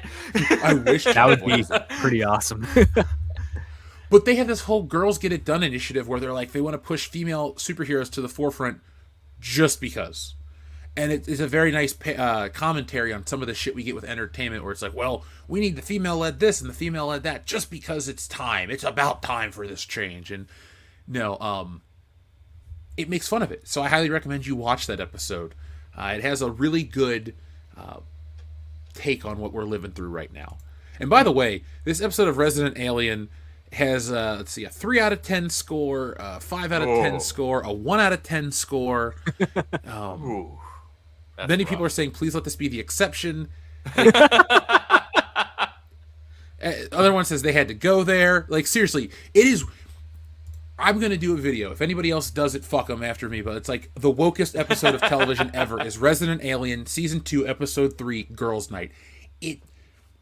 I can't overstate it, so I'm just going to stop there, and I'm going to make the damn content. Screw it. But seriously, I'm looking forward to check seeing out that the video. You too, Andrew, because you should see me right now, like, moving my arms around because I'm so angry. I love that show. I was really into a lot of it. I can't overstate how fucking terrible it is, dude. Like, have you ever watched something and you're not, like when we geek out, we're like, oh man, they did this wrong or this or that, and that's different. But you ever watch something that's so offensively heinous that you're like, what the fuck? And you just like start to move like somebody's done something to you. That was me. I just was like, Yeah, I ready to watched The scream. Flash. You're pacing. Dude, I saw the Flash movie, Jeff. Yeah.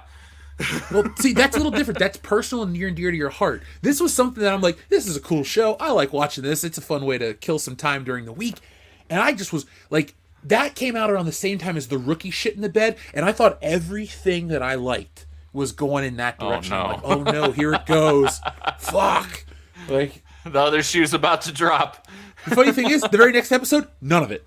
It's like it never happened by the next episode. They fucked up and they know it. So They learned. I mean, they experimented with it, and then they probably like, okay, here's this one idea. They had their other episodes in the bank ready to be dropped, and I bet by the time that episode aired, they were already probably starting writing the 3rd season. Or like, we can never go back to that again. I'm willing to bet that episode also feels like if you removed it from the season, nothing would change.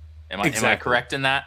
Yep. 100%. Cool. That's exactly what I thought. A lot of that ends up being the case where it's like, okay, this exists for no other reason than to make some sort of a proselytizing social statement from a holier than thou pulpit from this person's ideological perspective, and then it has absolutely fuck all to do with the franchise, with the characters, with the overarching story that's being told for this season.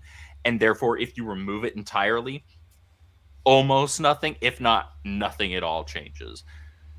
Dude, it was so bullshit that the alien who doesn't even understand how to human properly understands the pain that these women go through as women. That's how fucking stupid it was. The fuck? An extraterrestrial is like, I understand your pain. Oh my god. Part of me feels like that's also a joke, but It maybe wasn't. this wasn't played that way. You know when the character is being like dense or when he actually misses the point of something. It's like Alan Tudyk dropped the character and just was like, I'm sorry for being a man. It's essentially what it said. That's painful. And there's a lot of good in that Resident Alien show. I quite enjoy it. That episode I completely blocked out of my mind, I guess. But I mean, I like the cliffhanger of season 3. I thought that was cool. I'm like, damn, I want season 4. Yeah. I'm ready for more Resident Alien. Like, as I'm angry about that episode, my God, do I still want to give this show more? Kelvin, we're talking about Resident Alien on the Sci-Fi Channel, starring Alan Tudyk and the bottom. Alan Tudyk's great. The bottom heavy. I've never seen that show though. He was great in Firefly. He was. I mean, I was watching The Rookie with Nathan Fillion, this with him. I guess I need a show with Adam Baldwin and another show with Gina Torres, and I basically got a spiritual successor to Firefly to watch each week. Well, the only Gina Torres show I recently remembered, and I tweeted a little bit about this, was Cleopatra 2525, because rumor has it that it's going to be a backdoor prequel to Ahsoka, because the mother of the Sith apprentice is the titular star of Cleopatra in Cleopatra 2525, as shown on my Twitter timeline, if you were to go see. Lots of, just to show you how original or lack thereof Dave Filoni is, he took an actress and gave her a hairstyle identical to another actress from 23 years ago on another show with similar production quality and story and inventiveness. Star Wars is supposed to borrow, not steal, but I guess Dave missed the note somewhere, so. He definitely missed that note. Everything's a copy of a copy. Oh, yeah. Tucker and Dale versus Evil, great movie. Agreed. That movie's fantastic. I'm not normally into stupid humor movies. I like that movie. It is brilliant in all the right ways. It's like, oh, let's take the creepy guys from your typical horror movie and just tell the story from their perspective and realize they're not really creepy. They're just misunderstood. College kids! I fucking When love Tyler the Labine dude and Alan like Tudyk. tries to tackle one of them but accidentally dives into the freaking wood chipper instead. And they're Yes. trying to save him by pulling the legs out, but it looks like they're That's- pushing him in. That's freaking And fantastic. the best part is the fucking cop believes them.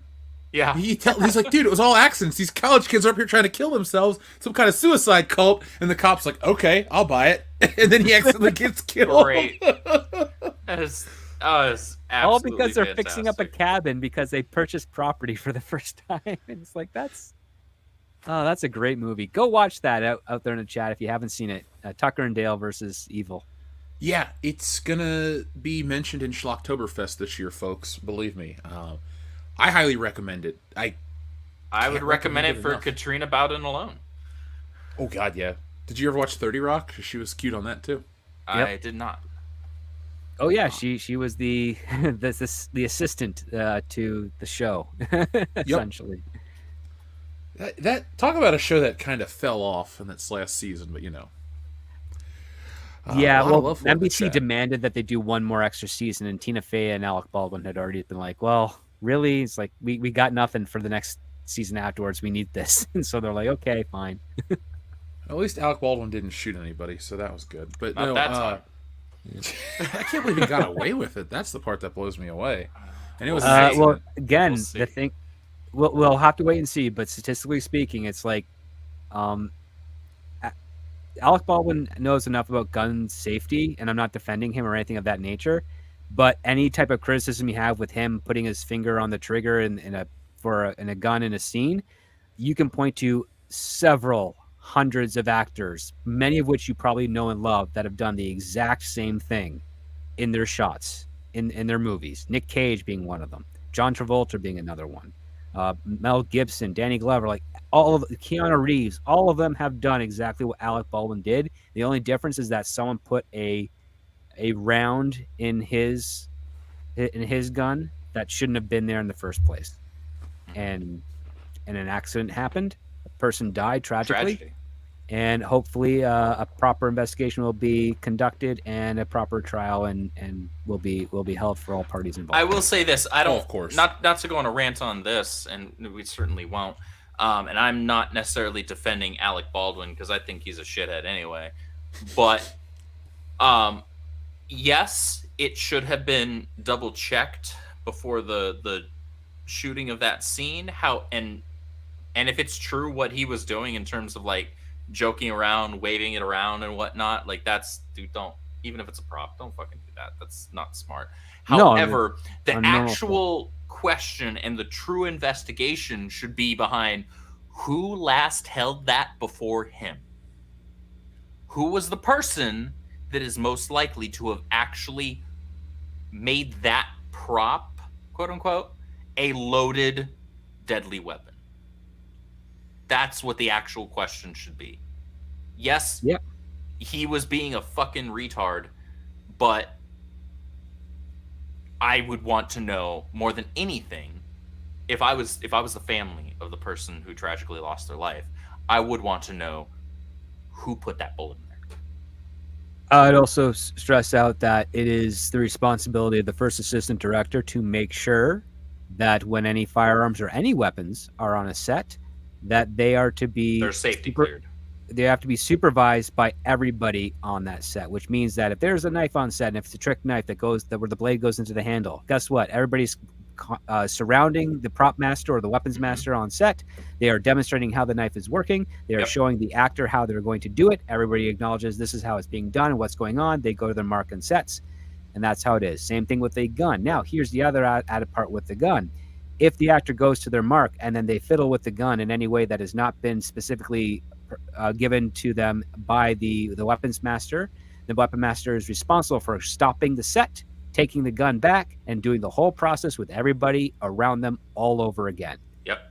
Independent. There were a lot of safety protocols that were ignored there. If it got to that point, then safety protocols were ignored.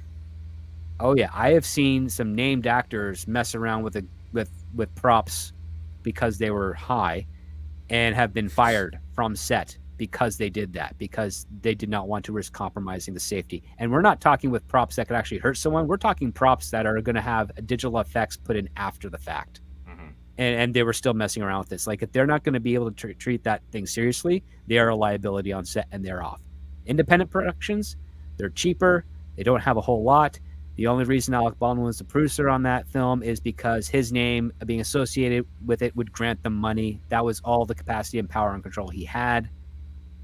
That's just the nature of the situation. I know a lot of people want to assume that that title means something. More often than not, it doesn't. Sorry. Just the way it is. He has his responsibilities in that, as well as a lot of the other people that are overseeing the operations of the crew and the safety for that set. The Baldwin situation always reminds me of with the lack of safety and security measures, reminds me of the whole Twilight Zone one from back in the 1982. Oh yeah, 3 movie. Is it 82? Is that movie out in 82? I thought it was like 86, but I could be wrong. Long story short, I'm not a fan of it beyond the accident that happened with the child actors and Vic Morrow. But 83. Yeah. I don't know. That's a weird one to watch. I don't think I could ever sit through Rust if it ever gets a release or that. I don't know. Whenever there's a movie where somebody is allegedly hurt or killed, I don't know. It takes me out of it because it's meant to be a movie, not something sad and something that records the end of someone's life. Like, is there a Transformers movie where one of the stunt women were killed in a car accident and something else? Like, I'm not saying it's common at all. Those are just movies whenever I hear that. It just always takes me out of it. But I don't even know how we got on that tangent. This wasn't even a cape shit tangent. It was just a tangent. It happens. Yeah. Ladies and gentlemen, thank you so much for being awesome in the chat. We appreciate you all. You are the best audience. that we I think could they're having possibly fun ask with for. us tonight, folks. We I got think so lots too. of people watching. Hit that thumbs up button. Script. I know I ask you this all the time when you're on, but the news keeps breaking and things keep popping up. Do you think the strike's going to keep lasting a lot longer, or do you think it's going to get closer? Because I thought I read something along the lines of something was like turned down or shot down, like something like that, where they wanted to come to terms and a studio wasn't willing, or what's the deal? Have you heard anything how close it's getting? Well, we got some positive movement from the AMPTP with their counter offer. It was in the right direction, but it was open to a lot of loopholes that amazingly the WGA team caught. Not all the time that they were able to catch those in previous negotiations before, but they did in this one. And they submitted a counter with saying, like, we reject this, but this is what we kind of want to push forward to compromise. And then after that was done, the AMPTP leaked what their initial counteroffer was to the trades, which is kind of like them running an end round to the rest of the union members to try and sow division. Didn't end up working.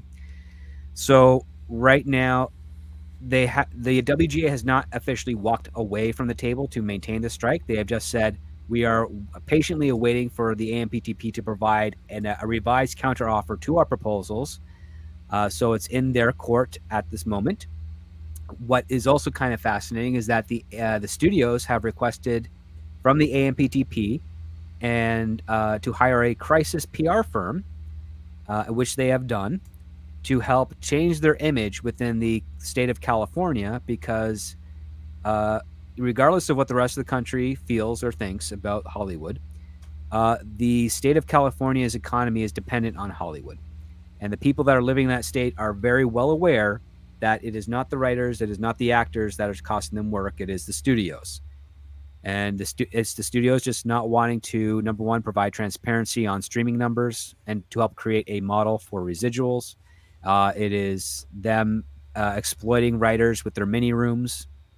And it is them basically writing their own death certificate when it comes to incorporating AI and big tech into the creative field, because the people have realized that if you use AI to replace writers and then you use them to replace actors, you'll have no need for directors, you'll have no need for cinematographers, no need for electricians, grips, best boys, craft services, costume designers,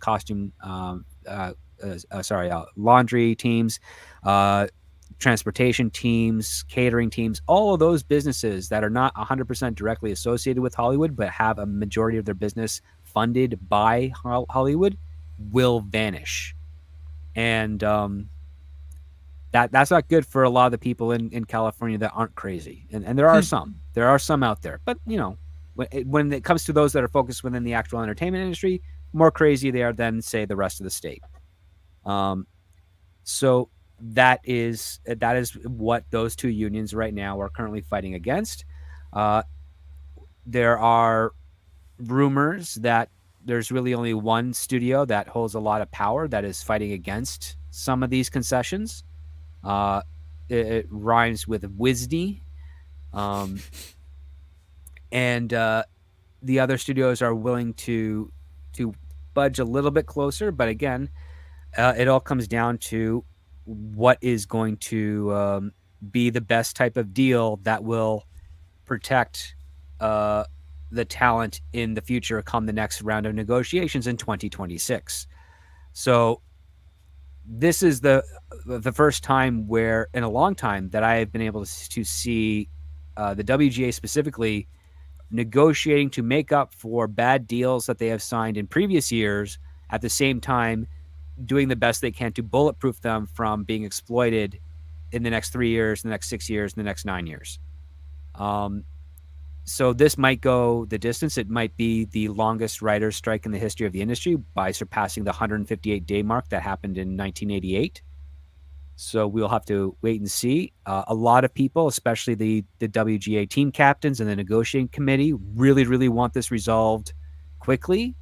However, there's already enough unity within the WGA membership that they are willing to go the distance, because they scoff at the studio head that said, let's starve them out and make them lose their apartments or homes, because by and large, the way the industry works is that writers and actors don't work 52 weeks a year. They're lucky to work between 6 and 20 weeks a year. So you can't starve out a person that works half a year anyways, with half a year already on strike. So they're basically saying, yeah, it's going to be hard for us, but it's going to be harder for you because the studios, especially the ones that work at the studios, never had to worry about where their next paycheck comes from. And because it's predicated on making content and selling content, if they're not making it and they're not selling it and they're buying it to license out on their streaming platforms or theaters, but are still spending the way they're spending as if they're making content, they are going to run into more financial problems sooner than the people that have been working few and far between jobs anyways, because they've already understood what the value of the dollar is and how to stretch it and how to make it last. Where a guy that has maybe 3 yachts to their name, a couple of homes, and spends on average maybe $1 million a week on amenities and other things is going to be running dry a lot sooner. And then add on to the pressure of the investors, who some of which haven't received dividends in 3 years from their stock investments, and understand that merchandising sales are in decline, and that there's going to be a gap in theatrical distribution of content. They're going to be asking, like a loan shark, where's my money, really damn soon. And they've already been kind of nudging the studios in that direction already, saying, get a deal made. Doesn't matter how much it costs. We're losing more. And so we can cross our fingers that the writer's strike might be resolved with a decent deal. It's probably not going to be a fair deal, but it'll probably be a decent deal. Hopefully before October hits. And if that goes well, we can only cross our fingers that the AMPTP will be eager to return to the table for SAG and not have that stretch out any longer than a couple of weeks, so that people can start getting back to work before the winter holiday season. I don't know how likely that's going to be, but we can cross our fingers that the studios are going to realize that they've lost more money with this strike than they could have had they acquiesced to the demands of the proposals for both unions. Do you think there's going to be... I know certain things have been pushed back, like Dune got pushed back till next year because of this. Do you think there's going to be any dead spaces soon and stuff, or do you think there's so much stuff out there in the pipeline that, your audiences will not really feel the effect of this for some time? We kind of, this is our second dead space that's happening because, again, a number of things were shut down during the pandemic and reorganized and reshuffled, and they haven't been coming out in the frequency over the last 2 years as some would expect. So I think we're probably end up going to have some movies having a longer run in theaters than expected, and some more delays being done. There are a number of films currently in the works right now that are being produced independently, not from any of the struck companies, that have signed interim agreements to be shot and then later promoted. It is highly likely that some of those will be picked up by the studios for distribution after the strikes have been resolved and be given a larger distribution run, either through streaming or through theatrical, to make up for those spots on the theater schedule that have been lost due to delays and primarily due to delays or force majeure deals. So we'll have to wait and see at that point. But I suspect we'll probably be seeing a lot more independent films that are going to be distributed by Warner Brothers, Paramount, Universal, maybe even Amazon and Apple Plus TV. Not so much Disney. They're experimenting now by purchasing Korean dramas. I doubt they'll be purchasing independent films to release under the Disney brand anytime soon. I think they're going to sacrifice some of their windows as a result of this. I always wish the best for everybody that works, in the industry and stuff like that. But I hope this shakes a lot of the places up where they just stop doing the things that I don't like. Personally, I think it sucks that a movie's in theaters sometimes for a couple of weeks and then it's already on streaming. It's like, Yeah. I don't know. Not everybody can get out to the movie right away. Even me, who doesn't have a family, can usually sneak out whenever I want. But it's like, shit, I'm late to see Blue Beetle, or I'm late to see. I wish I was late to see Barbie and never saw it. But my point is, like, I don't know. Maybe we're gonna get more of a return to longer theatrical runs. Maybe home video takes a bigger precedent in the future. I don't know. Maybe we'll get some positive changes out of this too. Yeah, I mean, here's the thing. I don't ever actively hope for people to lose their jobs. However, that being said, because that's callous, that's cruel, that's spiteful, there are people that should not have jobs because they're shit at them. And this is my biggest problem with this whole issue in Hollywood right now between the studios and the writers and the actors. And that's that it seems like people who are not good at their jobs continually receive new jobs, new commissions, new projects. Whereas the people that at the very least have the potential to do a good job are ignored. And I'm a business graduate. I work in a business capacity. I've been in a management capacity for over a decade. I'm in several different management capacities right now with the Rippaverse. And it has always been my understanding and my operating premise that if you are not good at your job, you don't deserve to have it. And right now, there's a lot of people within the industry, at least that you see on Twitter, and granted, Twitter is not real life, or that we see in interviews and things like that, where they have all these demands, but it's like, yeah, but look at your projects. They're not making money. And therefore, they're not very good. Or people, at the very least, maybe on an objective level, maybe on a critique level, okay, maybe it is very well structured. Maybe the acting is very good. Maybe the story is even good on an objective level, but nobody's interested in it. And therefore, it's not marketed well. So that's another conversation we could have.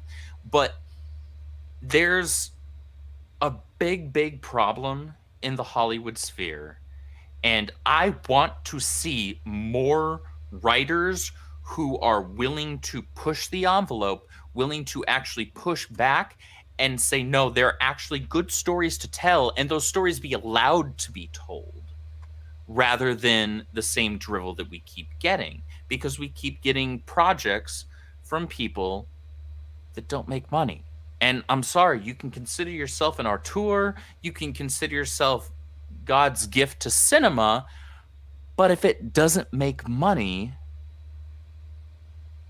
then why is a studio going to want to invest in you? And there's another conversation on that to be.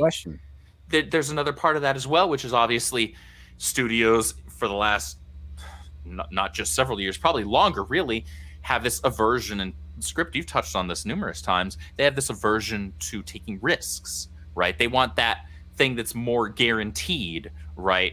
And I say guaranteed in air quotes because as of late, I'm sorry, the MCU is not guaranteed money anymore. Star Wars is not guaranteed money anymore. We've seen this because they fell into this complacency mentality where they thought that just by brand alone it was guaranteed money, and so they could throw any hack writer and director at it that they wanted and say, cool, we're going to make a cool $2 billion every time. Well, such is not the case. And so this whole thing has been super frustrating for me because at the end of the day, I'm a geek. I'm a fan.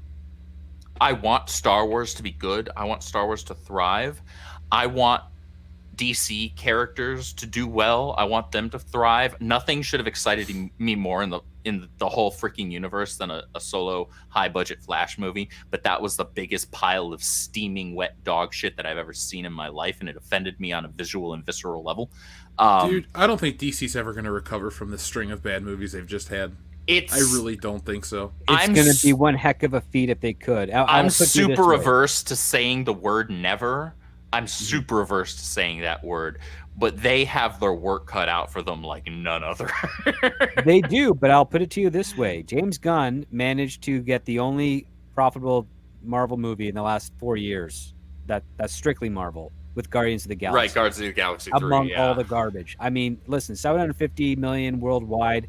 around a bunch of bombs of Marvel films, that says something. That says that if there's quality there, people will show up. If he can do that with Superman Legacy, all the more power to him.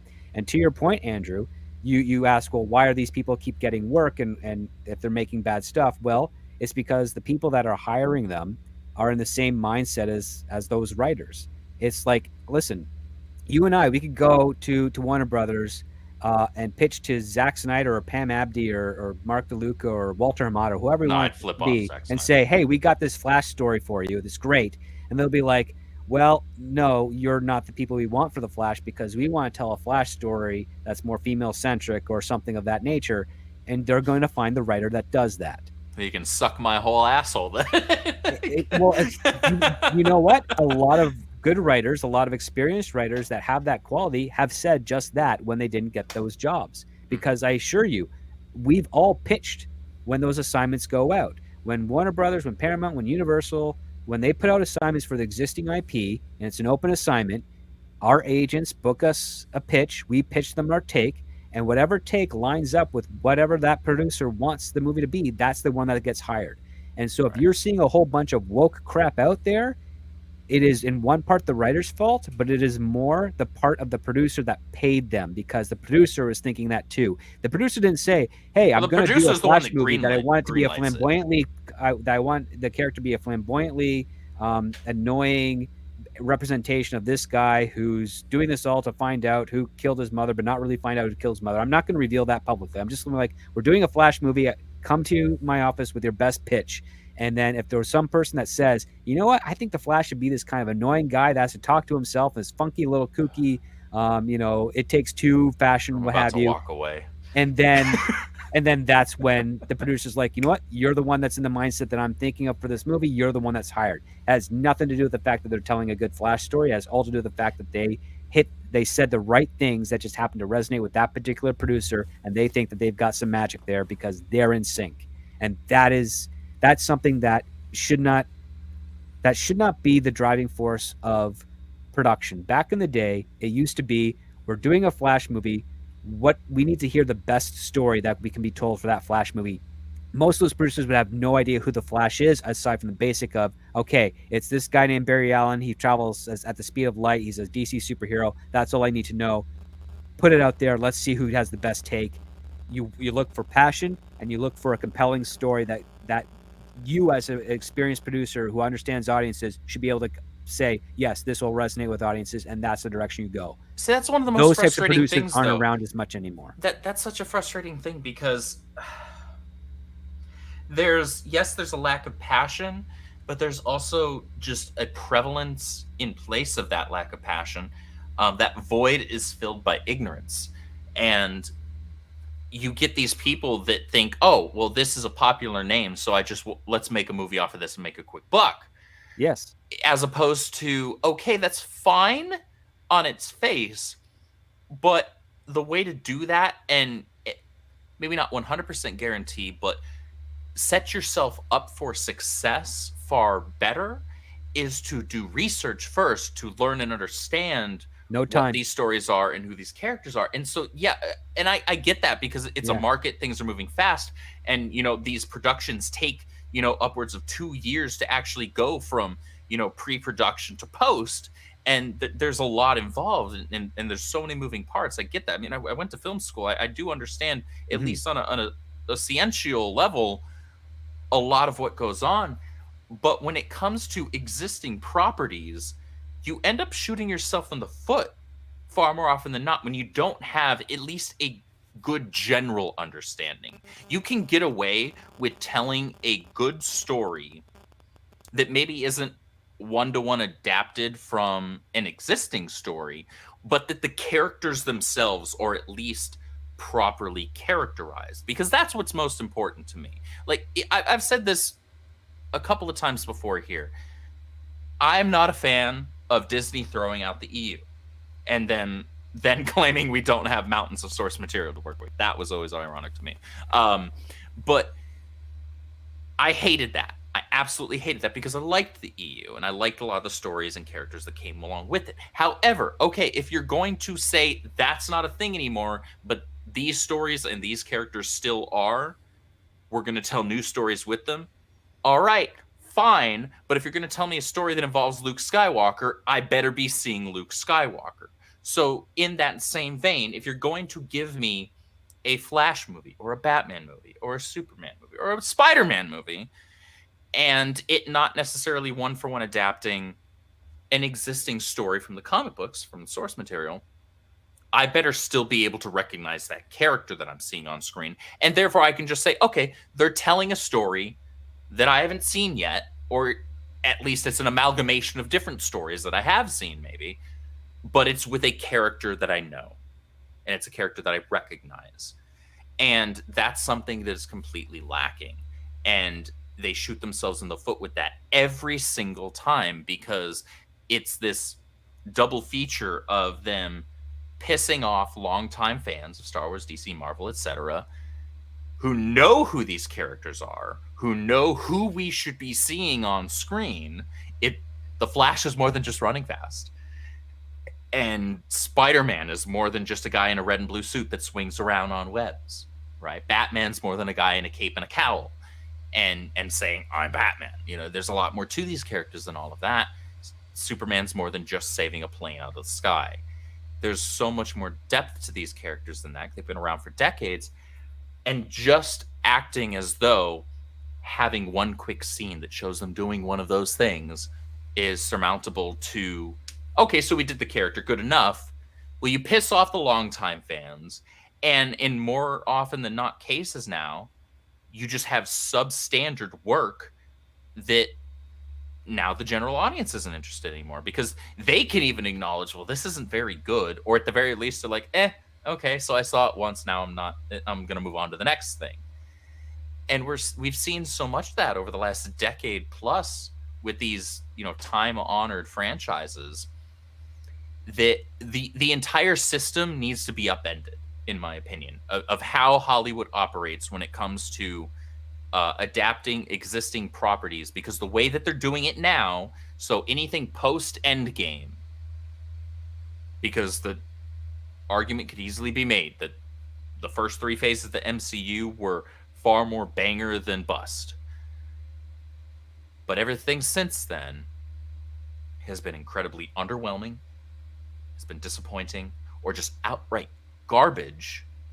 And the way that they're doing things, it isn't working, clearly, because they're seeing diminishing returns more and more on both DC's side, Marvel's side, Star Wars. We're seeing these dropping numbers. Shoot, when Pro said earlier that the numbers that Samba TV was reporting for Ahsoka, an extremely hyped series by Disney, were Andor numbers? Andor? Nobody watched Andor. Like 3 people covered Andor on YouTube because they were the only ones that watched it. And maybe I didn't even cover it. Yeah, like there was just no interest in the thing.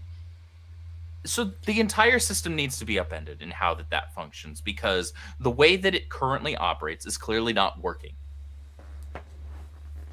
Well, I mean, I don't disagree with that.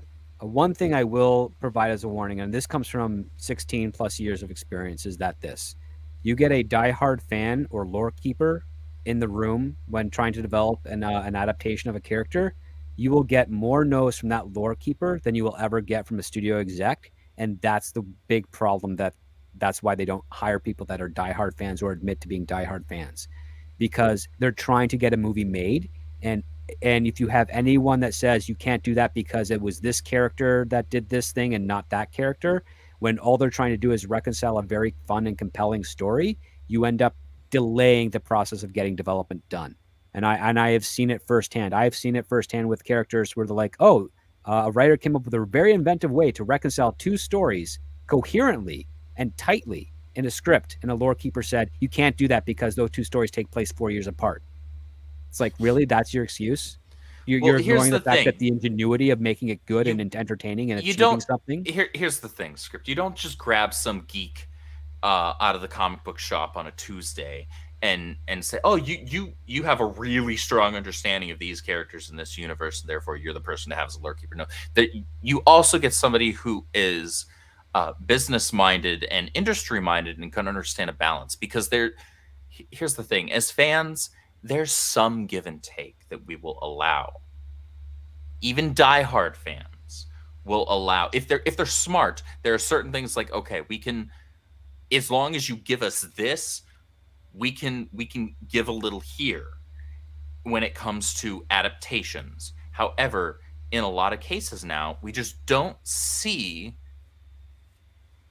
We only see the take. We don't see the give. We don't see the giving of the thing that we recognize. We only see the take.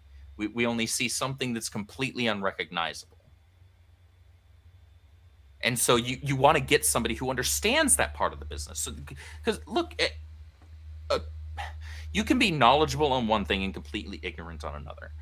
And that's entirely okay in business. That's why you partner with people that fill in those gaps.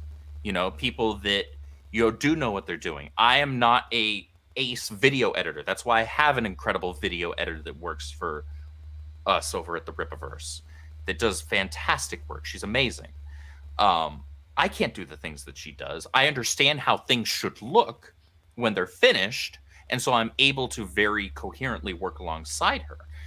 In the same vein, you get people who can pair up and work well together that understand both the creative side and the business side. It's like, okay, so we're on a schedule here, we're on a calendar, we have a deadline, we want to be here at this point in time.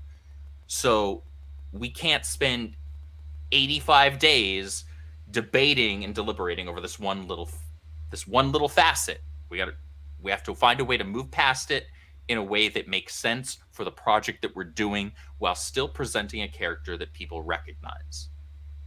You can do both. I'm telling you this right now. They were business-minded people. These are people that like work not just for the comic book industry, but also for television and entertainment.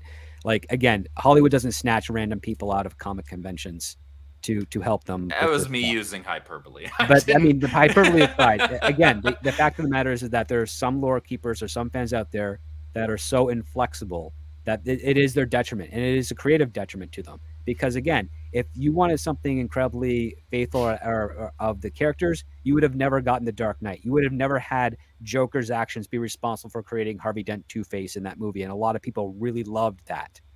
Again, you don't get that level of ingenuity or inventiveness in adapting and portraying the characters from someone that loves the franchise so much that everything to them is considered sacrosanct. And it's fair for them to do that. But that's not how you can do that. Some stories you only have 2 hours to tell them into, and if you want to hit those beats properly and get it done, you have to cut, you have to change, you have to compress, and you have to manipulate in order to do it. And a lot of sadly, a lot of fans can't accept that until after the fact it's been achieved. And in the preamble of it, they will definitely reject it 100%. But you do it and you do it well, they're like, okay, cool, fine, we're on board with that. But guess what? They only come to that after the fact. They cannot see that beforehand, by and large. There are definitely exceptions to the rule, but most of the time, that's why studios are like, no, we don't want a diehard Star Wars fan to come in and write a Star Wars movie or Star Wars show. Because they want to be able to experiment. They want to be able to do something with it. Granted, the people they're picking right now and the people that are in charge right now, horrible. But again, by and large, with any franchise, you want some flexibility. You want some creative endeavor to be utilized with the characters that you have. If someone wants to tell a Flash movie where the Flash's first villain that he fights is the Turtle Man and not Weather Wizard, that should not be a make or break situation. I mean, that would actually just be Flash Year One that came out like 2 years ago. There you go, right? But like, I'm just throwing that out there. Or maybe let's say Flash fighting the Parasite as his first villain, as opposed to one of the traditionals of rogues for the Flash. If it's a good story, fans will like it. But when you pitch that to a fan, they'll be like, no, you can't do that. Parasite's a Superman villain. I'm like, Script, yeah. I feel a similar way. I'm glad you used the Batman comparison, because that was the one I was going to say, where you have like Tim Burton Batman, which changes so much Batman lore. But then you got somebody like Peter Jackson with Lord of the Rings that is so, he holds the text so preciously. I think there's room for everything. Like, I love Spider-Man. I'm okay that the first supervillain Spider-Man fights in that movie is the Green Goblin, not the Tinkerer or the Chameleon, because it would make no sense. You'd have to tie in a whole Russian subplot, which would just kill a movie in the year 2002. But yeah, I think what I took away from what you guys were saying a minute ago was, though, is I'm really just kind of tired of adaptations. I don't want to see a lot of stuff adapted anymore. Like, I have no interest in watching the Netflix adaptation of One Piece or the adaptation of anything, really. It's like, give me something. It doesn't have to be wholly original. Like, I'm not really into this whole Rebel Moon thing. The trailer was fine. But, like, overall, like, adaptations are just not really hitting it for me, unless it's going to be maybe some classic sci-fi novel, or maybe it's going to be something that hasn't been adapted ever or in a long, long time. But, it's like, we're going to be on our what? Are we sticking with another Batman? Are we getting another Batman soon? Will be like our 8th Batman in like my lifetime or something like that. Well, not 8th, but it's just getting Actually, to a you're point where getting pretty close, actually. Well, in James Gunn's DCU, it's going to be Batman and Robin, basically. But do you think he's going to turn it into one big gay joke like, Kevin Smith would have done in the 90s? I certainly hope not. No, I don't think so. Not considering that the Robin's going to be Damian Wayne, his own freaking son. I'm going by old school. I always go Dick Grayson right away in my mind. Yeah, we need a proper Dick Grayson. No slight against Chris O'Donnell, but come on, let's get up. He was 19 years old. Yeah. You know what Bruce should have done for him? Got him some therapy, gave him a small grant that he gave to Knox, and then sent him on his way. He's been fine. Pretty much, yes. Yeah, he was legally adult at that point. It's like you don't even need to be get sent to Bruce Wayne's house. Again, that's Akiva Goldsman right there for you. But no, listen, I think the stuff aside from Superman Legacy, I think all the other DC titles and projects that James Gunn had announced previously, the majority of them are going to change and not be what is expected. I think some things are going to be shifting around, not just as a result of this writer strike, but also with regards to the fact that there's going to be more scrutiny on these brands than ever before, because David Zaslav can't afford to have them fail. And remember, the stuff that has been released of the DC side of things is all previous regime. That's all Ann Sarnoff, Walter Hamada. Those were in the pipe, ready to go, delayed, reworked, reshot, hobbled together, taped together, stapled together, what have you, all just to try and get it out. And no, they could not write those off because there's cross-promotional deals with Batgirl. There was no such thing, so they could easily write that off and not have to worry about it. But when you license out your imaging to Doritos, to radio stations, to bus ads, to video game applications or what have you, you have to deliver on your end of the bargain to get that money. So those movies are coming out no matter what. Do you think the DC brand's tainted? Because I understand that audiences aren't stupid. They're going to know the difference between a reboot and a new series and all this stuff. But it's been years of just nonstop DC. It's like, oh, Black Adam, oh, Wonder Woman 84. Like, was Aquaman, or the first Shazam, was that the last big DCEU hit? Because the Batman's not part of the DCEU. It's its own little thing. The Batman's its own little thing. Shazam was the last last relatively financially decent responding DC. It did film. Solidly. It didn't do this year, gangbusters, but it did solidly. I mean, I think this year has 4 DC films, right? That would be Shazam, The Flash, Blue Beetle, and Aquaman are all this year, right? God, I forgot that's actually coming out. That's what, November?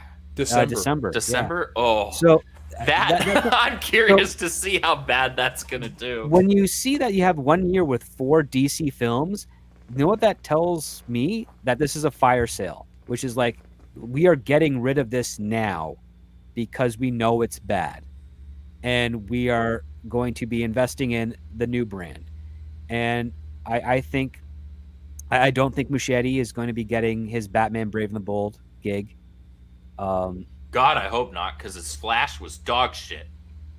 Yeah, if he's, I know some people are going to be like, well, they want to make up for him doing the Flash. It's like, no, you don't understand the relationship of Hollywood. You don't do a favor for somebody for making a bad movie that they had to make a bad movie. It's like, no. We did this to try and you salvage this film. You didn't salvage it. It didn't perform well. thank you, sorry. Maybe we'll let you do another It movie or horror film, but you're not taking The Dark Knight, okay? Like, that's just not going to happen. It's too big of a franchise. I would not be surprised if after Superman Legacy you hear the announcement of James Gunn is going to be directing the Batman Brave and the Bold film. Who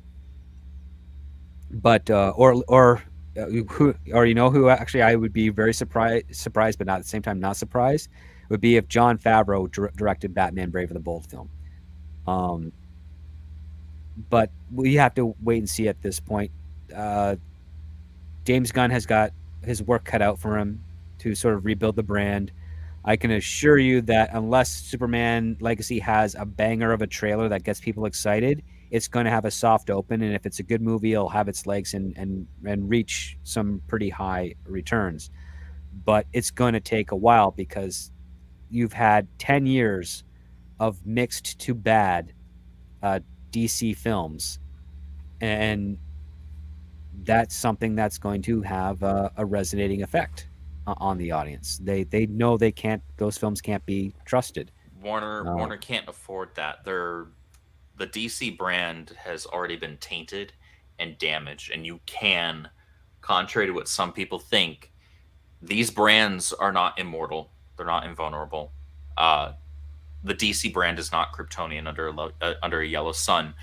It can be damaged, and it has been damaged horrendously over the last several years, really starting with Man of Steel and just continuing with almost every single entry in their cinematic universe since.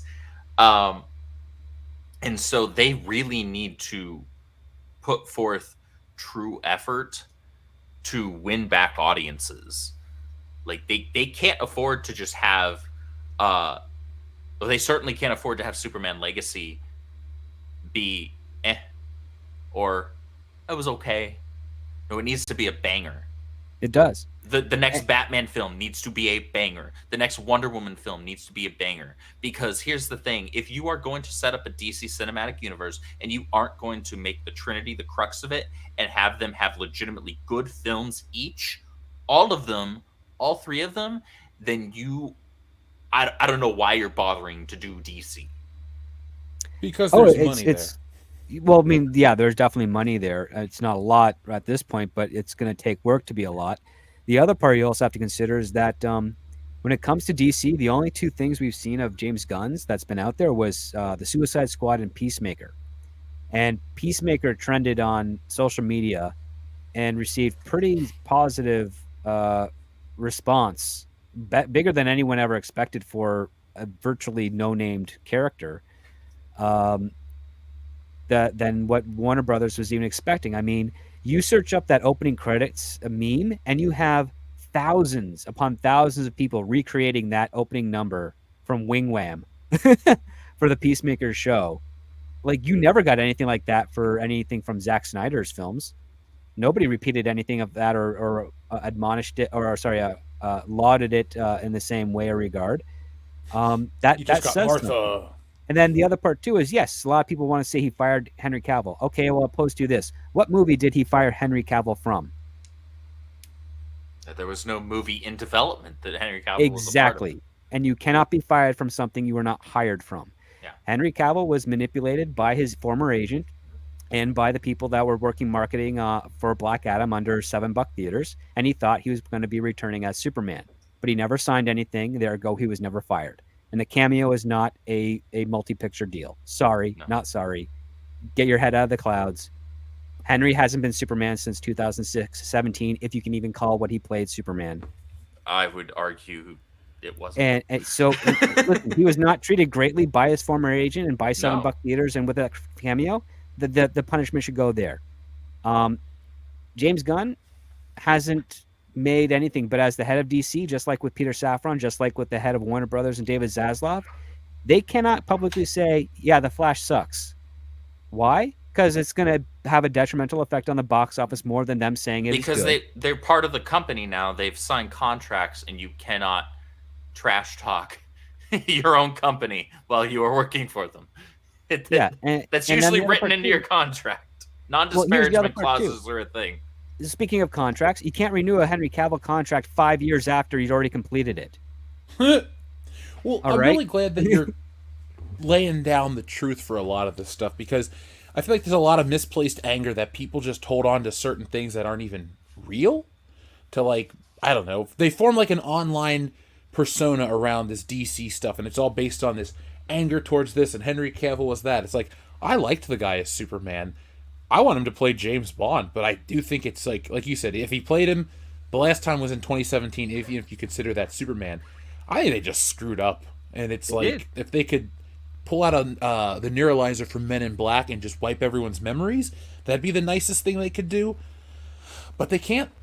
And I really, I don't want to sound like I'm a negative Nancy, but I don't think it'll work. I know James Gunn had a lot of success with Guardians, and I like him overall as a filmmaker. There's something in the air about DC stuff, man. Like, Yep.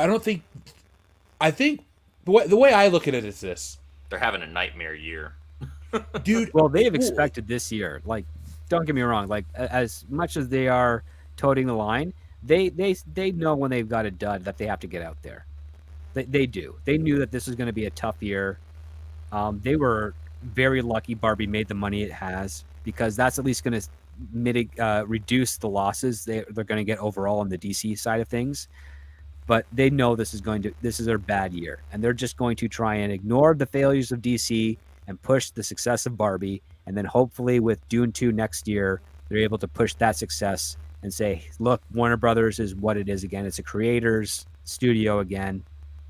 You can trust Warner Brothers. That's their angle that they're trying to get through. I'll always be cool with Warner Brothers as long as they never try to remake the Goonies. And once they cross that line, then I'll never forgive them. But it's just like every time I go out into the store, any store, it's like DC. This is what I'm trying to make a general statement about. DC has like a very interesting roster, but I feel like general audiences and just people that could come into the shows eventually, there's only so many characters that they know and care about, and it's like, I don't know, it's like there's a lot of derivative ones. It's like everybody knows the Robins, they know the Batman, Superman, this and that. I don't know how deep DC could take it and continue to... I don't think they can take it as deep as Marvel can, because some of their characters are very old, some of their characters are based on ancient things. They're just... I don't know, I feel like DC's a very... I mean, they're both old companies. I know this sounds really Well, basic, DC's got excuse me. at least 10 years on Marvel. But no, I get it. DC has a bit more tertiary and obscure characters that are peppered throughout their pantheon. Marvel did a lot to try and mitigate that with their Avengers team. Like, they would have a rotating roster where you'd be like, who the heck is Quasar? Like, but I mean, that's what they would do. The guy that they based Kamala Khan's bracelet powers off of in the show. Yes, which was just a ripoff of Superman meets Green Lantern. But yeah, with DC, they have more mythic characters. I mean, listen, you're going to be hard pressed for someone to really nail the Challengers of the Unknown and allow that to have the same type of resonating effect that Guardians of the Galaxy's had. Because or the Metal Men, right? Or trying to think of, or Adam Strange. There you go. Adam Strange, his Zeta Beam, and the planet Ran. Those things are going to be trickier to do, but that's just that doesn't mean that there's not potential there. It all comes down to their approach and how they make it accessible to an audience that makes them excited to see it. I think it would be smart for them to, of course, build a foundation with their holy trinity, as it were.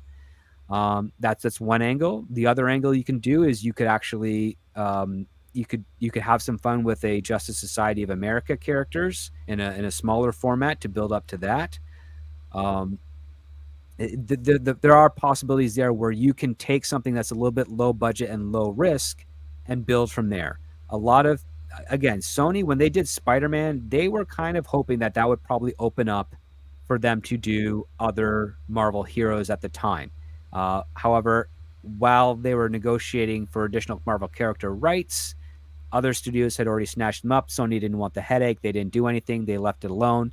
Enter Marvel Studios a few years later. And who do they wanted to start off the cinematic universe with? even though they didn't have any plans for a cinematic universe, they like, let's do Iron Man. He's low tier, he's safe, we can do it cheaply.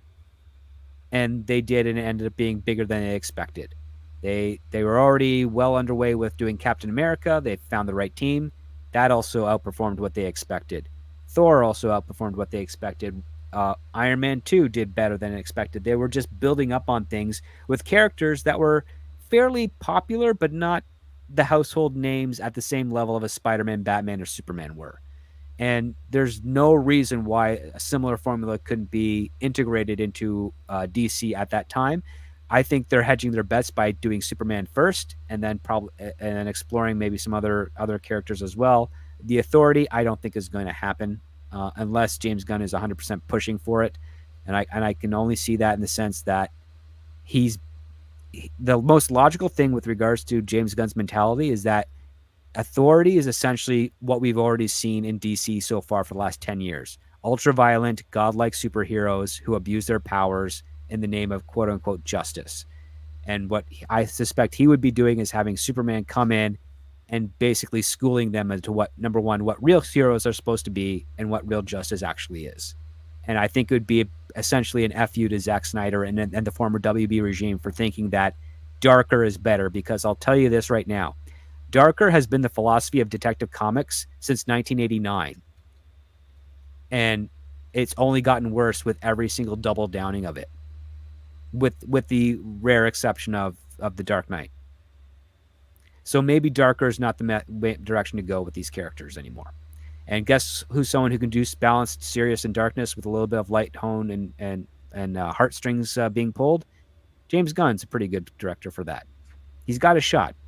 I don't know if he's going to hit the target, but he's got a better shot than anyone that's come before in the last 10 years.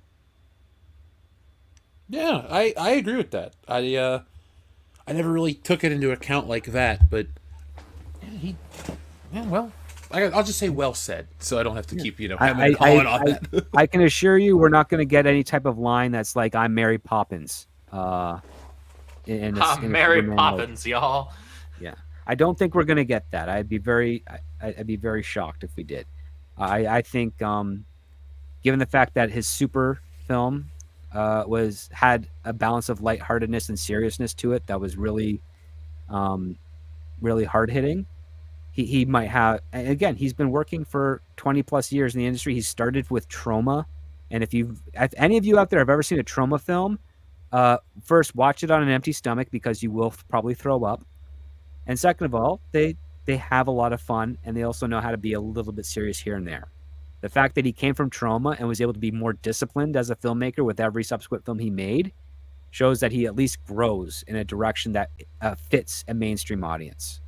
So we'll have to wait and see. I'm pulling for him. I'm not holding my breath, of course. But again, this is once Aquaman, does its horrible run in theaters, the one thing DC will have that it hasn't had in a long time. The one thing DC will have that it hasn't had in a long time with James Gunn is potential. Because it's essentially, that's it. You are flushing the last of DC with Aquaman. It's going out to sea. Viking funeral, if you will. What have you? Potential. Can I be the one to valuable. fire the arrow to burn the ship down? I would not be. Listen, someone could make a meme of that, of James Gunn just firing the arrow with Aquaman out on sea to be burning with an opening of $19 million for the weekend. Is that your guess? I'll write it down right now. Your guess is Sure. 19 million is the opening. For the opening weekend, yeah. That would be abysmal. I'll go 36 because women like Jason Momoa. That's fair. Well, until we That's get a fair. trailer unless there's a trailer with his shirt off, I don't think the women are going to show up. Yeah, that's fair, because didn't Fast and Furious 10 underperform as well? Oh yeah. And here's the other part too. Every still image that I've been able to see of Jason Momoa, he's wearing the Aquaman suit or a variation of it with the fake muscles in it. And and with the amount of reshoots that they have done, I don't think Jason Momoa was able to maintain his body shape and the I physique that don't he think needed he's to. nearly as shredded as he used to be.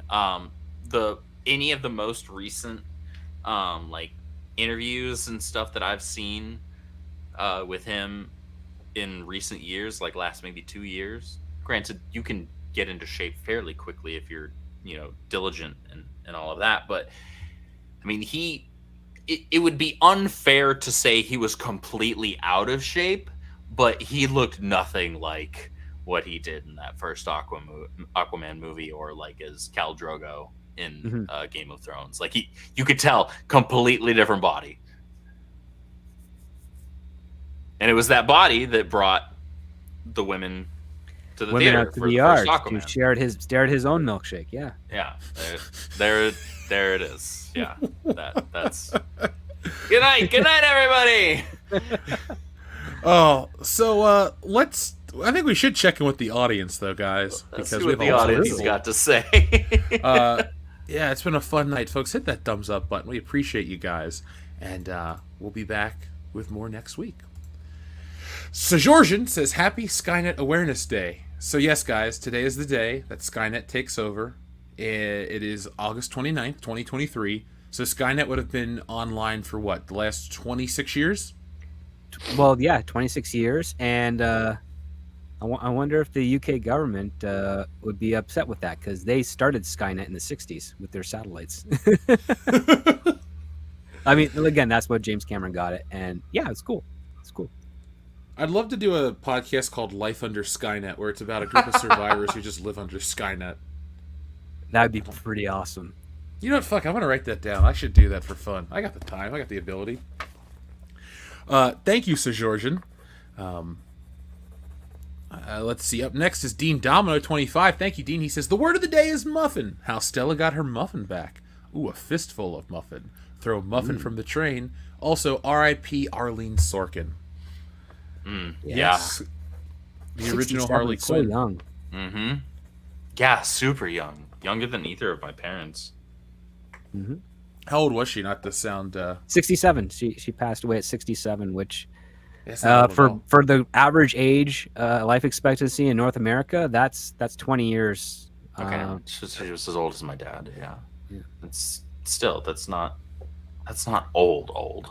No, it's not. It's, Like you should, yeah, as you said, you should still have another couple of decades in you. it's like 2 years into senior citizenship. It's really Yeah. like you're just on the early. You just entered. Yeah, like you should still have a little time to kick around still. Yeah. Enjoy your retirement. I refuse to buy anything Harley Quinn related unless it's an Arlene Sorkin performance. So, because I don't think she does any of the games, but I don't watch anything Harley Quinn related because it's not her. That voice was Harley Quinn for me. Yeah, I think she did one of the Arkham games. Maybe the first one? I think so. Yeah. Because I didn't pay for the last Arkham game. It was given to me as actually the last two. Well, the second and third one were both given to me as gifts. So, yeah. Let's see. Yeah, she did the Batman Arkham Asylum, and then her voice was used for the DC Universe Online game. It was the best voice. It was. I don't like the only Tara Strong's voice. Mhm. Thank you, Dean Domino, for your muffin title. Let's see, what's a good muffin? Lord of the Muffins. Ooh, Muffin Busters. that's just a good dirty title. That is a dirty title. Yeah. Let's see. Here's a shitty one: The Hunt for Red Muffin. Oh, nah, I'm good. Mm-hmm. I don't need wings to fly. Patriot Muffin. Yeah. Andrew, you win. I'm pretty sorry. good. God damn, that was good. Folks, press 1 in the chat if you understood that joke. I would watch Patriot Muffin, especially next year. I feel like it would be a big hit. Yeah. Shrubbles08 says, I'll take another one and one random button, please. Well, first off, I'll give you your random button right about now. Wrong! I love that one. As do I. It's so great. That's my favorite part of that movie. That says a lot. Yeah. I wish I loved that movie, but I didn't. I like some of the saves that follow that scene through Metropolis. I thought those were pretty decent. You know, I need to go back and rewatch Superman Returns before I can give you like a well thought out, formed opinion. It was, I saw it in theaters opening night, didn't like it, but rented it on DVD and played the video game quite a bit. And then just, I haven't touched it in years. It might feel novel and fresh at this point for me, but it's not my favorite Superman movie. Not even close. Not mine either. It shouldn't be. So I guess that's going to have to go to the second. I don't know. I like Superman the movie. It's a good movie. But, number 2 is great too. So, here's your button request.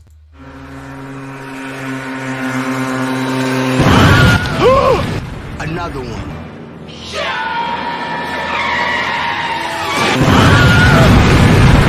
Another one. Another one. Another one. Another one. now it is confirmed that asshole did die, right? I don't know, to be honest with you. I feel like somebody told me that guy actually died from that. Like, well, maybe he shouldn't have been a fucking thief. Dude, I'll tell you, one day I'm going to make an extended version of that. It's going to be like 5 minutes long.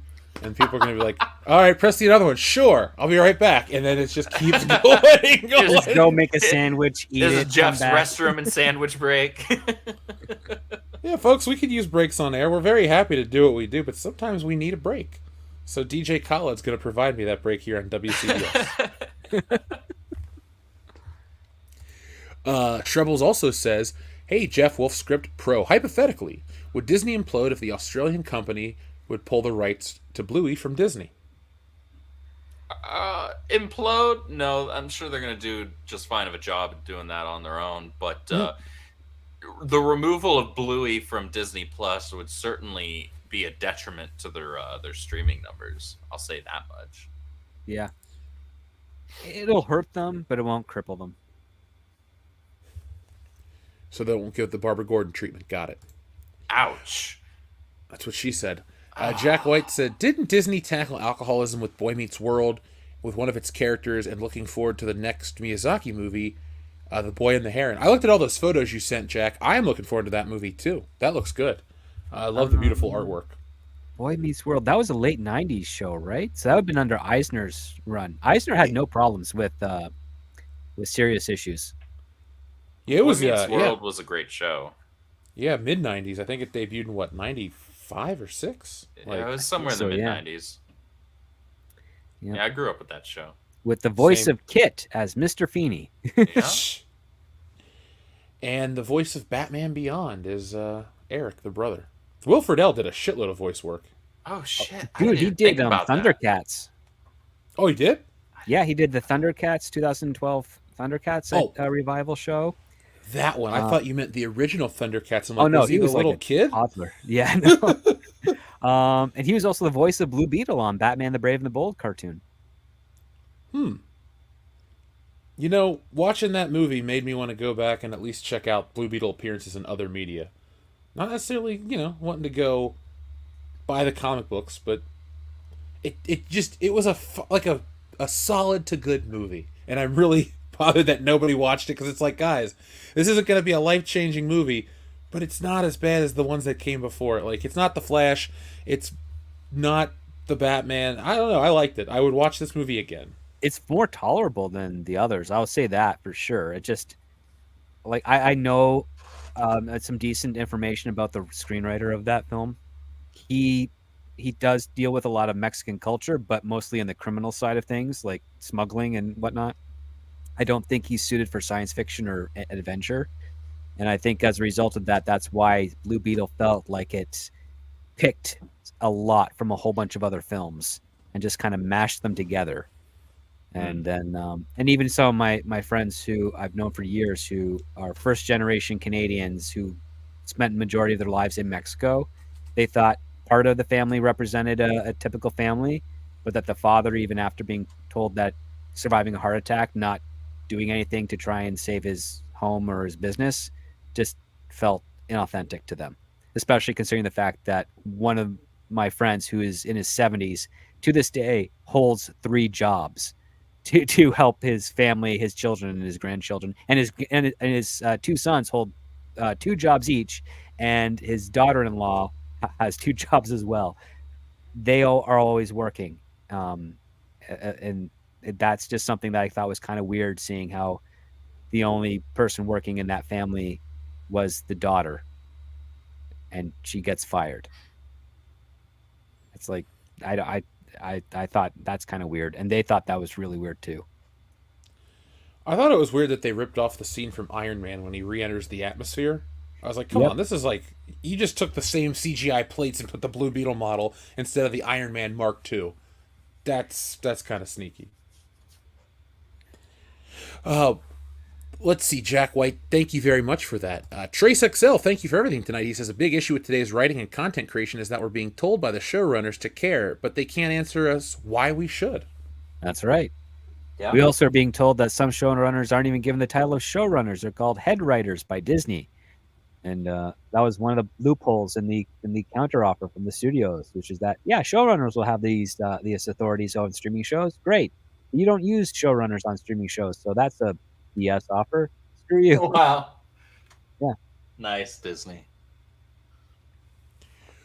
Thank you, Trace XL. Jack White says, One Piece is at 1,090 chapters. Oh, wow. That's How a long lot. is each chapter? A lot. And I thought Wokebusters was long. But, you know. It's not 1,090 chapters long.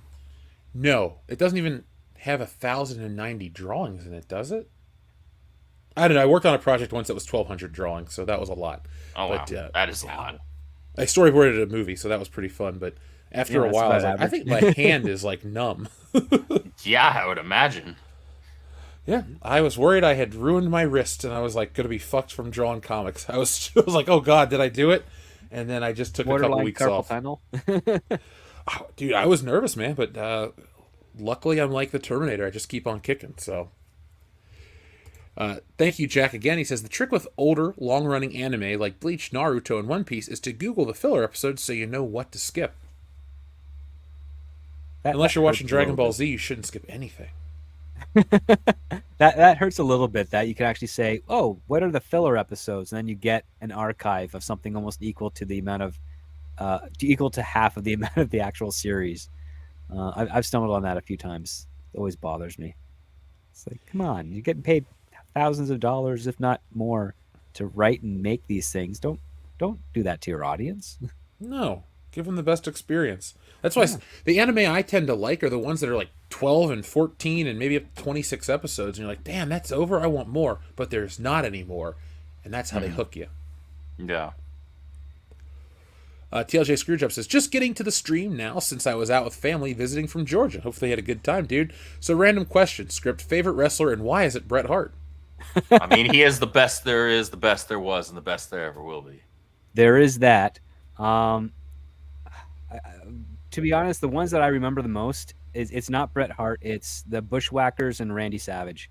Ooh, yeah. Like the Bushwhackers are hysterical because their name is Bushwhacker. I mean, come on, you know what they're talking about there with that name. And they got the slack jaw, the curled lips. They're entering the ring with their fists waving above their heads, all silly. Like they were just hysterical. Yeah, that's my thing. Granted, I did adore Bret Hart, but again, I was not the hugest of wrestling fans as a kid, unless it was women wrestling. For some strange reason, that was something I would rather watch. Strange reason or some mature strange reason? I think it was this basically the fact that I'm like 6 years old. I'm like, wow, women wearing spandex is way more appealing than men wearing spandex. Indeed. Yeah. So that's what I'm gonna watch. Indeed. I was very happy to watch women's wrestling over the weekend, even I'll though it was drink one to that. match. I wish I had a drink. Didn't Paige win the AEW? Or she's not going by Paige anymore, is she? She's Soraya. She did win the title. I watched that show over at my friend's house. And then this weekend, there's two shows. There's WWE Payback and another AEW pay-per-view on Sunday. Good lord. Okay. Yeah, I'm going to watch them all because I don't know why. Because I have friends that like to watch wrestling with me. Xavier DeGott says, I watched all 6 episodes of the Clerks cartoon, and I didn't think Alec Baldwin was in it as Leonardo. Yes. Yeah, he's definitely the voice of him. But you know who they wanted originally, Xavier DeGott, was Alan Rickman. But he wasn't interested because they kept pitching it as, it's kind of like Hans Gruber. He's like, I've done that role before. I don't want to do it again. Yep. But well played, clerks. When I was in grade school, we had a speech competition, and the teacher's like, "You can pick anything you want." So my buddy and I picked the Clerks cartoon, and we did a speech from that. I don't know why they said yes, because in hindsight, I'm like, what a stupid line of dialogue to do. But they let us. It was about the giant bee and the Discreto burritos. So if you know the episode, Xavier to God, that's exactly what I did in the 8th grade. Jack White says, newer anime that have been good are Demon Slayer, My Hero Academia, Classroom of the Elite, Black Clover, Eden Zero. The one about Black Clover is on my Hulu watch list because my buddy recommended it, and then I talked about it with you on a stream, and I'm eventually going to sit down and watch stuff. I promise. Just been taking care of business. Folks, go to stealingsolo.com. I'm sending out another shipment of books tomorrow. They keep on moving, so I'm a very happy man, and there's a lot of very happy people out there that are enjoying the book. So thank you, everybody. Jack White also says, Script, I do have to remind you that California is the state that elected a bunch of soft on crime DAs that allows people to camp and poop on the streets. Dude, you don't have to remind me that. I mean, is it elected and appointed too? I think as well. That was the issue. Yeah. Oh, don't get me wrong. Like, there's a lot of problems in California. Hollywood is one big part, and the politics is another. As I can write my own version of Escape from LA, Jack, there's a lot of weird shit that goes on out there. There's a lot of cool stuff too, but like, depending on why you're out there or the type of person you are, it's not going to be a good time for a lot of people. Listen, there's no shocking thing I learned when I first went out there is that even the richest of rich people dress as if they're homeless just so they don't get mugged. Mm-hmm. That's the truth of the matter. Truth of the matter. So the red carpet stuff, that's the only time you'll ever see celebrities properly dressed up. Any other time they're in sweatpants that are torn, filthy, what have you, because if they're going out, they just want to be left alone. Oh, you mean Mark Ruffalo, like when he was picketing and he had the bleach-stained pants? Oh yeah, there's that. I've seen Cameron Diaz in sweatpants with one leg, and I recognized her, and she knew that I recognized her, and I just gave her the polite nod. It's like, I'm not saying anything because I know why you're doing this. And she responded with a smile, and that was it. And it's like, you just learned that's the case. Like if you wear nice clothes in LA or in a relatively sketchy part, you will probably be not making it out with some of those nice clothes by the end. Yeah, stay out of downtown. That is before the whole state went crazy.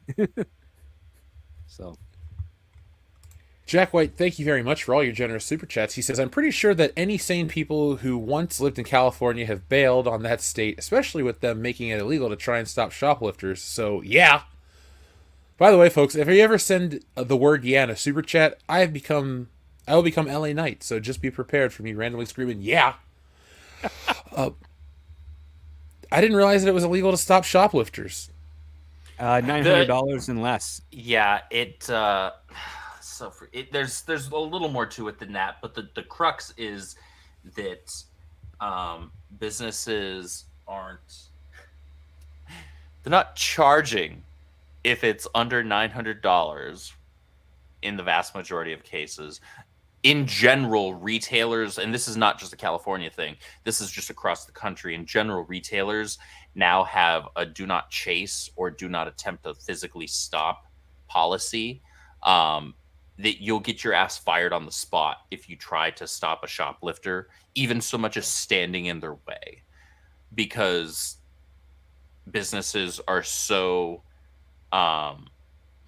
gutless and terrified of getting sued that they're just fine with crooks running off with their shit. And the thing is, the thieves know this, and therefore they get away with it all the time. The other part too is that the companies don't want to risk their employees being stabbed or shot in trying to defend their goods, because that comes with basically an estate lawsuit against them as well.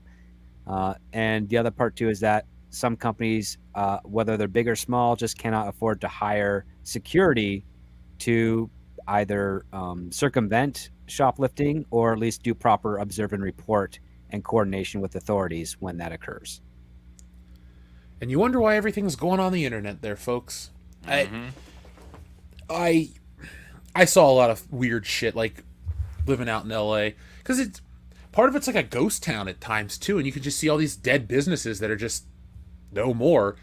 And I don't know, I'm not going to go into some political rant. We'll keep that for Patreon, folks. The guys and I have created a funny political show for Patreon, so join our Patreon if you want to hear that. And by the way, folks, if you're a patron, we start a new recording session tomorrow, so be prepared for a License to Kill commentary as well as something else from WCBS. Enrique Vasquez, what is up? He says, Part 1. My wife and I saw Blue Beetle on the weekend. We both loved it, and it's comedy. I understand about the dad not working, which is true. A first-gen Mexican father would not give up, but most likely the doctor would tell him more stress, you're dead, which it did. Also, another part that hit hard was the Uncle Rudy. It was a wasted potential. A lot of us are like that, smart but can't work to pursue because of legal statuses. Well, Enrique, I'm glad you told me what you thought of the movie, because I know you in real life, so I'm not gonna. That's a spoiler alert for everyone out there. But I always like talking about movies with you. Nothing to do with background, just because you're my buddy. But I'm glad you told me that, because I was curious what you thought. And I just wanted more of Uncle Rudy's character. I know everyone was bitching, oh, George Lopez called Superman or Batman a fascist. I hate this movie. It's woke. It's like, it was a line from a conspiracy theorist character. Like, as we context. Speculated. Yeah, the character is supposed to be a conspiracy theorist. And you know what? I still think that the context around that line when it was uttered worked better than how it did in the trailer. I did too, especially earlier. He was like, Blue Beetle had a sense of humor and this and that. Like, he was, and he helped the little guy. Yeah, he's a pro superhero. Enrique, I'm glad you enjoyed the movie. When we catch up, man, you'll have to tell me more about it. But I am very much like about audiences not liking certain things and saying their mind and their piece, but like sometimes you got to have the context before you get all angry, because people have riled you up for years and now you're just angry about everything. It's like, maybe you don't like Blue Beetle, maybe it's not your cup of tea, but if you skipped it because of the Batman is a fascist line, you messed. That's more of a you problem, yeah. Because again, you're having a knee-jerk reaction to something, and rightfully so to a degree, because of how much that other aspect has been hammered towards you. But it's I think a lot of people are stronger than that to let that really affect them over the long term. You just need a little nudge to help them shake off that type of stuff. Oh, real quick, Script. Was it you earlier that had said about how you were asking about other studios that went the woke route like Disney did? Yes, at that degree, yeah. Does Netflix do Netflix and Amazon count as studios? Well, they're trying to be recognized as studios. Amazon and Apple managed to get in part of distribution for the AMPTP, but they don't have a whole bunch of theatrical releases under their belt to hit that yet. But I would say that on the streaming side of things, they count. All right, because they've got a mix of stuff, especially Amazon. I'd throw Netflix and Amazon into that, like studios that do that, or at least push for that stuff. But I'll say that for another time when I stop this and late. Universal. Someone in the chat said Bros was a Universal film, so there you go. Bros did their one expensive woke film, and then nobody watched. And nobody watched it. Not even the gays were interested. I suspect Universal definitely learned their lesson from that. It reminds me of that scene at the end of Burn After Reading. Did we learn our lesson? I don't know what that is. Like, just pay for a plastic surgery or liposuction, whatever it was. Yeah. God, that's such an underrated movie. I don't hear many people talk about it at all. If you haven't seen it, folks, you got to watch Burn After Reading. It's a great Coen Brothers movie. Yep. There are a lot of great Coen Brothers movies. There's a Big Lebowski Christmas ornament out already, and it's a little early to buy Christmas shit, but I think I want to buy it. So, Shrubbles White says, "Did you hear that EVS does USD all the time? Like US dollars?" That's what I'm if hearing. U.S. Yeah. dollars is what he's referring to, yeah. I mean, Cyberfrog has been very financially successful for Ethan. Yeah, good for him. Yeah. We're happy for him. Another great book to check out is going to be Woke Busters. And make sure you get Stealing Solo on Jeff's website. Yeah, links in the description below, folks. Like I told you guys, once we sell out of this initial backstock, then I'll go back to the drawing board and make the sequel. And that's going to happen because I keep going to storage to take out another. I took another case. No, I took 2 more cases out, and I don't think there's many left. Maybe 1 or 2. Because the other ones are the Fandom Menace edition, which, that is what it is. But I'll tell you guys something about Woke Busters off air. I actually miscounted the pages, and I'm further along than I thought, but it's also longer. It is actually officially just story. It's officially 96 pages. So there you go. Wow, that's a good deal. That's a nice thick book. That's thick with 2 C's. Yeah, you're gonna get that on top of that. You get that and the ancillary material, folks. So when you get one of my graphic novels, you get a whole lot of content, a whole lot of bang for your buck. Stealing Soul is a 92-page book, so if you want something good to read, check it out. Trace XL says, I'm not a fan of people being fired for just numbers' sake. I am a fan of people getting what's coming to them. And if you can't perform in your job, then you should go so someone else can work. Excuse me. I wholeheartedly agree. Yeah. Thank you for all your generous super chats tonight, Trace XL. Up next, we have one from Dr. Coffinails. He's a member of the channel. He says, don't forget to smash that Jamaram button. Oh boy, here it comes. Oh, yeah. I should just give you something else, but sometimes people like dependability. Jamaram!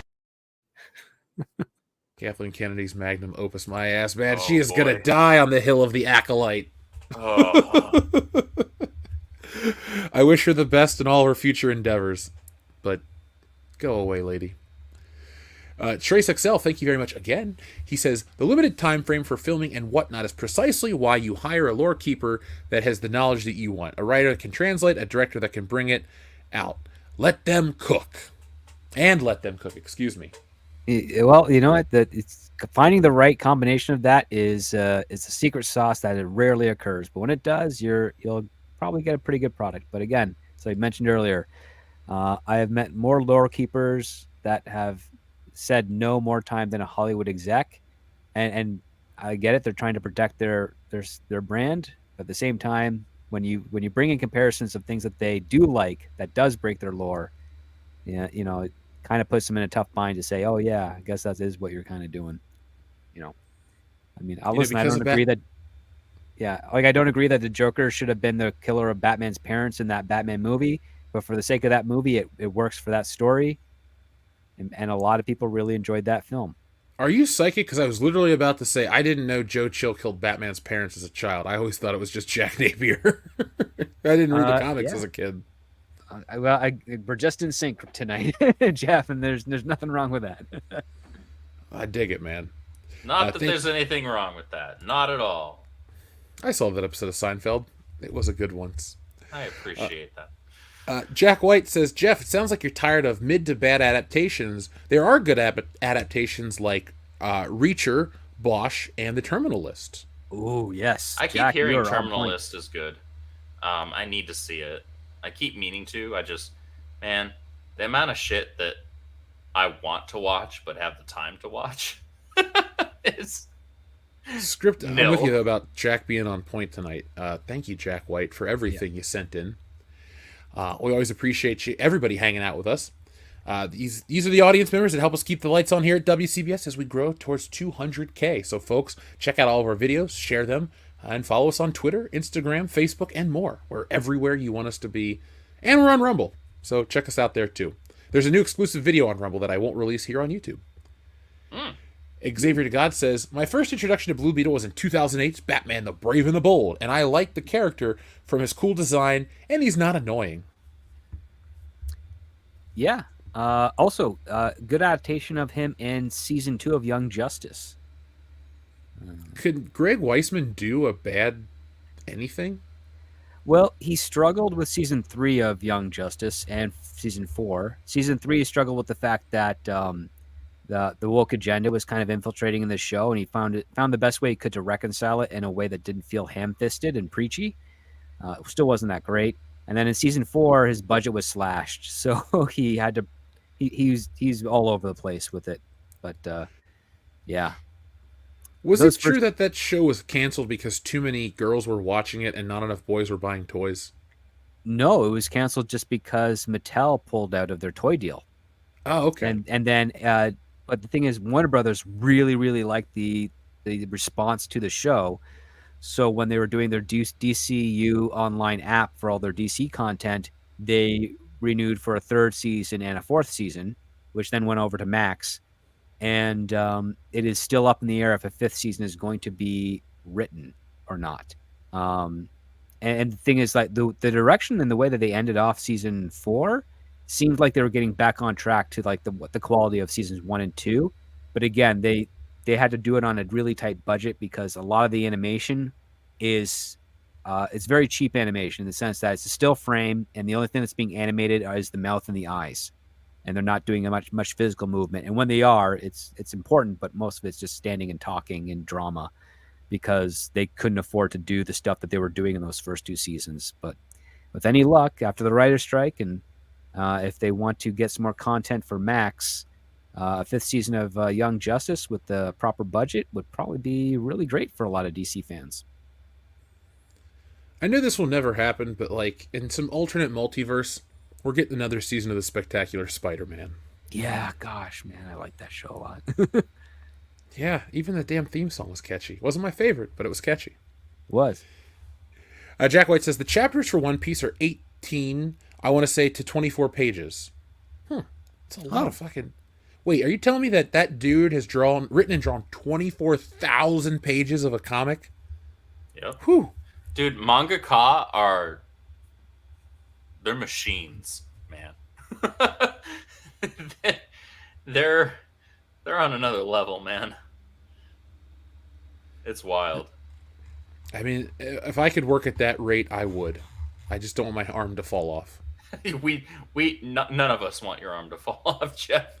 Let's No, avoid that, please. Because beyond Wokebusters, I have so many story ideas, and we've been getting so many responses to these things. So I guess next year I'll have more of a business. So be on the lookout, folks. 2024 is going to be a big year for Jeff Hicks and WCBS as a whole.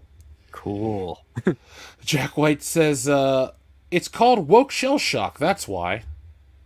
Oh, in response to the people's knee-jerk reaction being that it's woke because it's bad, when they're operating backwards. They're starting from their perceived conclusion as opposed to working their way towards what the actual conclusion is, whether that may pan out to be the same as their predisposed one or not. And that's an important distinction to make. We'll still see woke shit come out, but it's important to acknowledge that things can be just crap because they're crap, not because they have anything to do with woke crap. It's just crap on its face. And we've fallen into this knee-jerk reaction because, reasonably so, for a very, very long time, we've had it shoved down our throats and spat in our eyes and kicked up our asses backwards like a pine cone. I don't want a visual of that. And trying to find the good stuff has been really hard. It's been incredibly difficult. And so, yes, there absolutely is shell shock. And that shell shock is validated. There's nothing wrong with that shell shock being there. However, I think an important thing to note is how we operate outside of that. We still need to be intellectually honest in our critiques of things. We can still say something's crap if it's crap. But calling it woke when it's not? No, it's still crap, but that doesn't mean it's woke. I find that on average, the stuff that I find the most entertaining is either mid-budget stuff or streaming shows that are like some comedic stuff, like Only Murders in the Building. There's been some good stuff out there, so check out Heels when you get a chance. I will. I gotta make good on some of Jack White's recommendations for anime, but Heels is on my list. I'm gonna introduce my friends to it too, since we're all big wrestling guys. Oh no, you'll enjoy the first season for sure, because there's a lot of nudity from a woman that is as cute as a button. Ooh. Oh. Does she Show better than Florence Pugh and Oppenheimer? Oh God, yeah.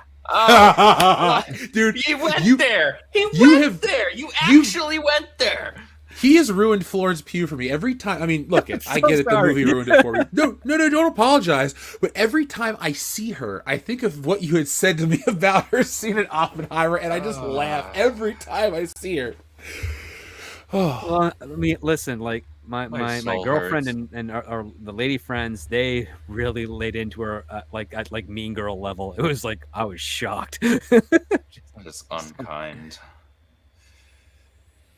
Well, they can't all be winners. Can't all be Jack White, thank you for your very generous super chat. He says, and the reason why older anime like Naruto, Bleach, and One Piece all have a lot of filler episodes is because they do those anime adaptations as the manga series we're adapting were still going on. I did know that about Dragon Ball Z. Because it's funny how you call Naruto, Bleach, and One Piece older. And I'm like, are those that old? think I was of in old high school when anime- this came out. Yeah. God, that was 20 years ago I started high I school. was a Shit. toddler when the original Dragon Ball came out. Like, I was like the same height Goku was. When I when was that I show was came like out. 7 years old when I started watching Dragon Ball. I want to say. Yeah. I think I mean, seven, by the maybe time- maybe 8. I think by the time they introduced Krillin, I was in middle school. Like, Oh, That took wow. that long. I didn't catch the show until 1999, and it was in the middle of the Planet Namek saga, and I was hooked from that Oh, point Oh, so on. that's Oh, Dragon Namek Ball is- Z, Namek that is peak. way down the line. Yeah, Namek's peak DBZ. you haven't even seen the. I guess you didn't at that point. You didn't even see the episode where Goku sees his ghost of a grandfather. No, I saw that show so sporadically because we didn't have cable at the time, so I'd go to people's houses, and it always sucked because I would get honeydicked with Dragon Ball Z because I would go to like an uncle's house or a cousin's house, and they're like, you can stay up and watch cable all night. So I would stay up till midnight when they would re-air an episode of Dragon Ball Z, and it was like the Snake Way episode where all he did is run across the road. I'm like, really? I stayed up all night to watch him fucking run across the snake? I In was the so Saiyan angry. saga. Yeah. Yeah, I love DBZ. I will, sing its praises. But man, I'm glad DBZ Kai exists. Those damn filler episodes with the fucking dinosaur and all that dumb shit. Ugh. Don't get me started. Final one of the night from our buddy Jack White. Thank you again, Jack. He says, so the people doing the anime couldn't have the anime series they were making, so they catch up to the manga they were adapting from. Well, that's why you should only adapt Lupin the Third, because it's been around for forever, and it's great. Lupin the Third. That's the French comic, right? It's based off of a famous French thief. Yeah, they did that without copyright. The copyright laws are different in Japan, I guess, so they just kind of Yeah. ripped it off directly. Oh, he's the grandson of this fictional character. So, Oh, you know, when I make the son of Inspector Gadget in 2029, There you go. and I don't get any copyright protection from... who owns Inspector Gadget? I don't even need to go on that tangent. Long story Wait, would it short... be the son or like the grandson? Because Penny's technically the daughter, isn't she? Oh no, she's uncle. She's the niece, Uncle Gadget. Sorry. Man, I used to watch the shit out of that cartoon. Yeah, same. It's my favorite cartoon character. I always He's my loved favorite the cartoon I always character. loved the opening. Same. It's I catchy as hell. Dude, when he just jumps out the window head first, and then just the helicopter appears out of his head, it always makes me laugh because he's way cooler in the intro to the show than he actually is in the show because he's a bumbling doofus. He is a bit of a knucklehead in the show, yeah. But I love Gadget. All right, guys. Well, this has been way longer than I wanted to, so thank you, Script, for joining us. I'd like to thank WDWPro for joining us earlier in the show. Folks, that's why you got to catch us as we go live from the start of the show, because you never know who's going to show up, what can happen. I mean, hell, Godzilla could have trampled through this episode, and you may have missed it if it happened in the first hour. But it's been a great time. Script, is there anything you'd like to say to the audience, where they can find you, anything you want them to know about before we get going? Just that I have a Patreon for writers and people that want to get into writing, where I do screenplay reviews, television reviews, movie reviews, tips and tricks on screenwriting and writing in general, plus a few musings here and there. You can also find me on Twitter at ScriptDoctorPhD, and I do have a YouTube channel, youtube.com/ScriptDoctor, where when I get certain information that I am allowed to reveal about the writer strike, I will go live to keep you guys updated with that. I also might be going live to promote a friend's project in the next few days after Labor Day. So be sure to follow me on Twitter or X or what have you to find out when that will be happening. Ooh, I'm excited. I want to hear more about that one myself. Andrew, same to you, man. Where can we find you on the internet? You can find me over on Twitter. You can find me on Twitch as well. Caffeinated Wolf. I stream every Sunday, usually between 7:30 and 8 p.m. We do a couple hours of Mario Kart with my community. So a bunch of us that have been playing together for the last few years in Discord, we all jump into the voice chat and go live and have a good time. I usually knock back a couple glasses of wine. We have a lot of laughs. We have a lot of screams. We have a lot of cussing, a lot of gamer words. It's a blast. Come join in my misery. I always will, man. Your misery is my happiness. That's really mean. Jack White says, with newer anime adaptations like Demon Slayer and My Hero Academia, they're being done seasonally. Well, the last great manga I read was Spy X Family, and that was awesome. It was a gift given to me by a buddy, and I need to watch the show. So I do like some of the stuff. It is like, if you make something that's kind of spy related, I will buy into it. Like Golgo 13 is essentially James Bond with a harder edge. Mm-hmm. I'm there. Lupin the Third has globe hopping and international espionage elements and shit. I'm there. Spy X Family, literally a spy. I'm there. Maybe one day I'll actually create a spy piece of fiction. I'd have a lot of fun researching it, I'll tell you that. So, folks, I'd like to thank everyone who joined us tonight. We had some great numbers. For the patrons out there, I'm going to go ahead and just give you commentaries for Ahsoka, since there was some people that liked it, and it'll give me something to do. It'll help me enjoy the show a little more. So you can join our Patreon page, patreon.com/worldclassbs. The guys and I are starting tomorrow with our new Patreon recording session, and we're going to be hitting that each and every week. So you guys are going to be getting a lot of quality content from world-class bullshitters. Dare I say it'll be world-class content. Also, too, like I said, Stealing Solo, another shipment of books. A lot of them keeps going out all the time, so thank you. You can hear the excitement in my voice. If you want to get a copy, go to stealingsolo.com right now, since the stream's pretty much over. I will be shipping out books tomorrow, and I ship them out all the time. So when you buy from Jeff Hicks, you get your book fast, you get a high-quality product, and you get a great comic. It's been called Laugh Out Loud Funny. It's been called the best parody since Spaceballs, and it's been called a lot of wonderful things. And it can be called yours for a limited time only. So go to stealingsolo.com right now and get yourself a copy of that graphic novel. Folks, Wokebusters will be out sooner than you realize, and then sky's the limit for what I'm doing. So from all of us here, thank you for watching. Be smart, be safe, be cool, but always be excellent to each other.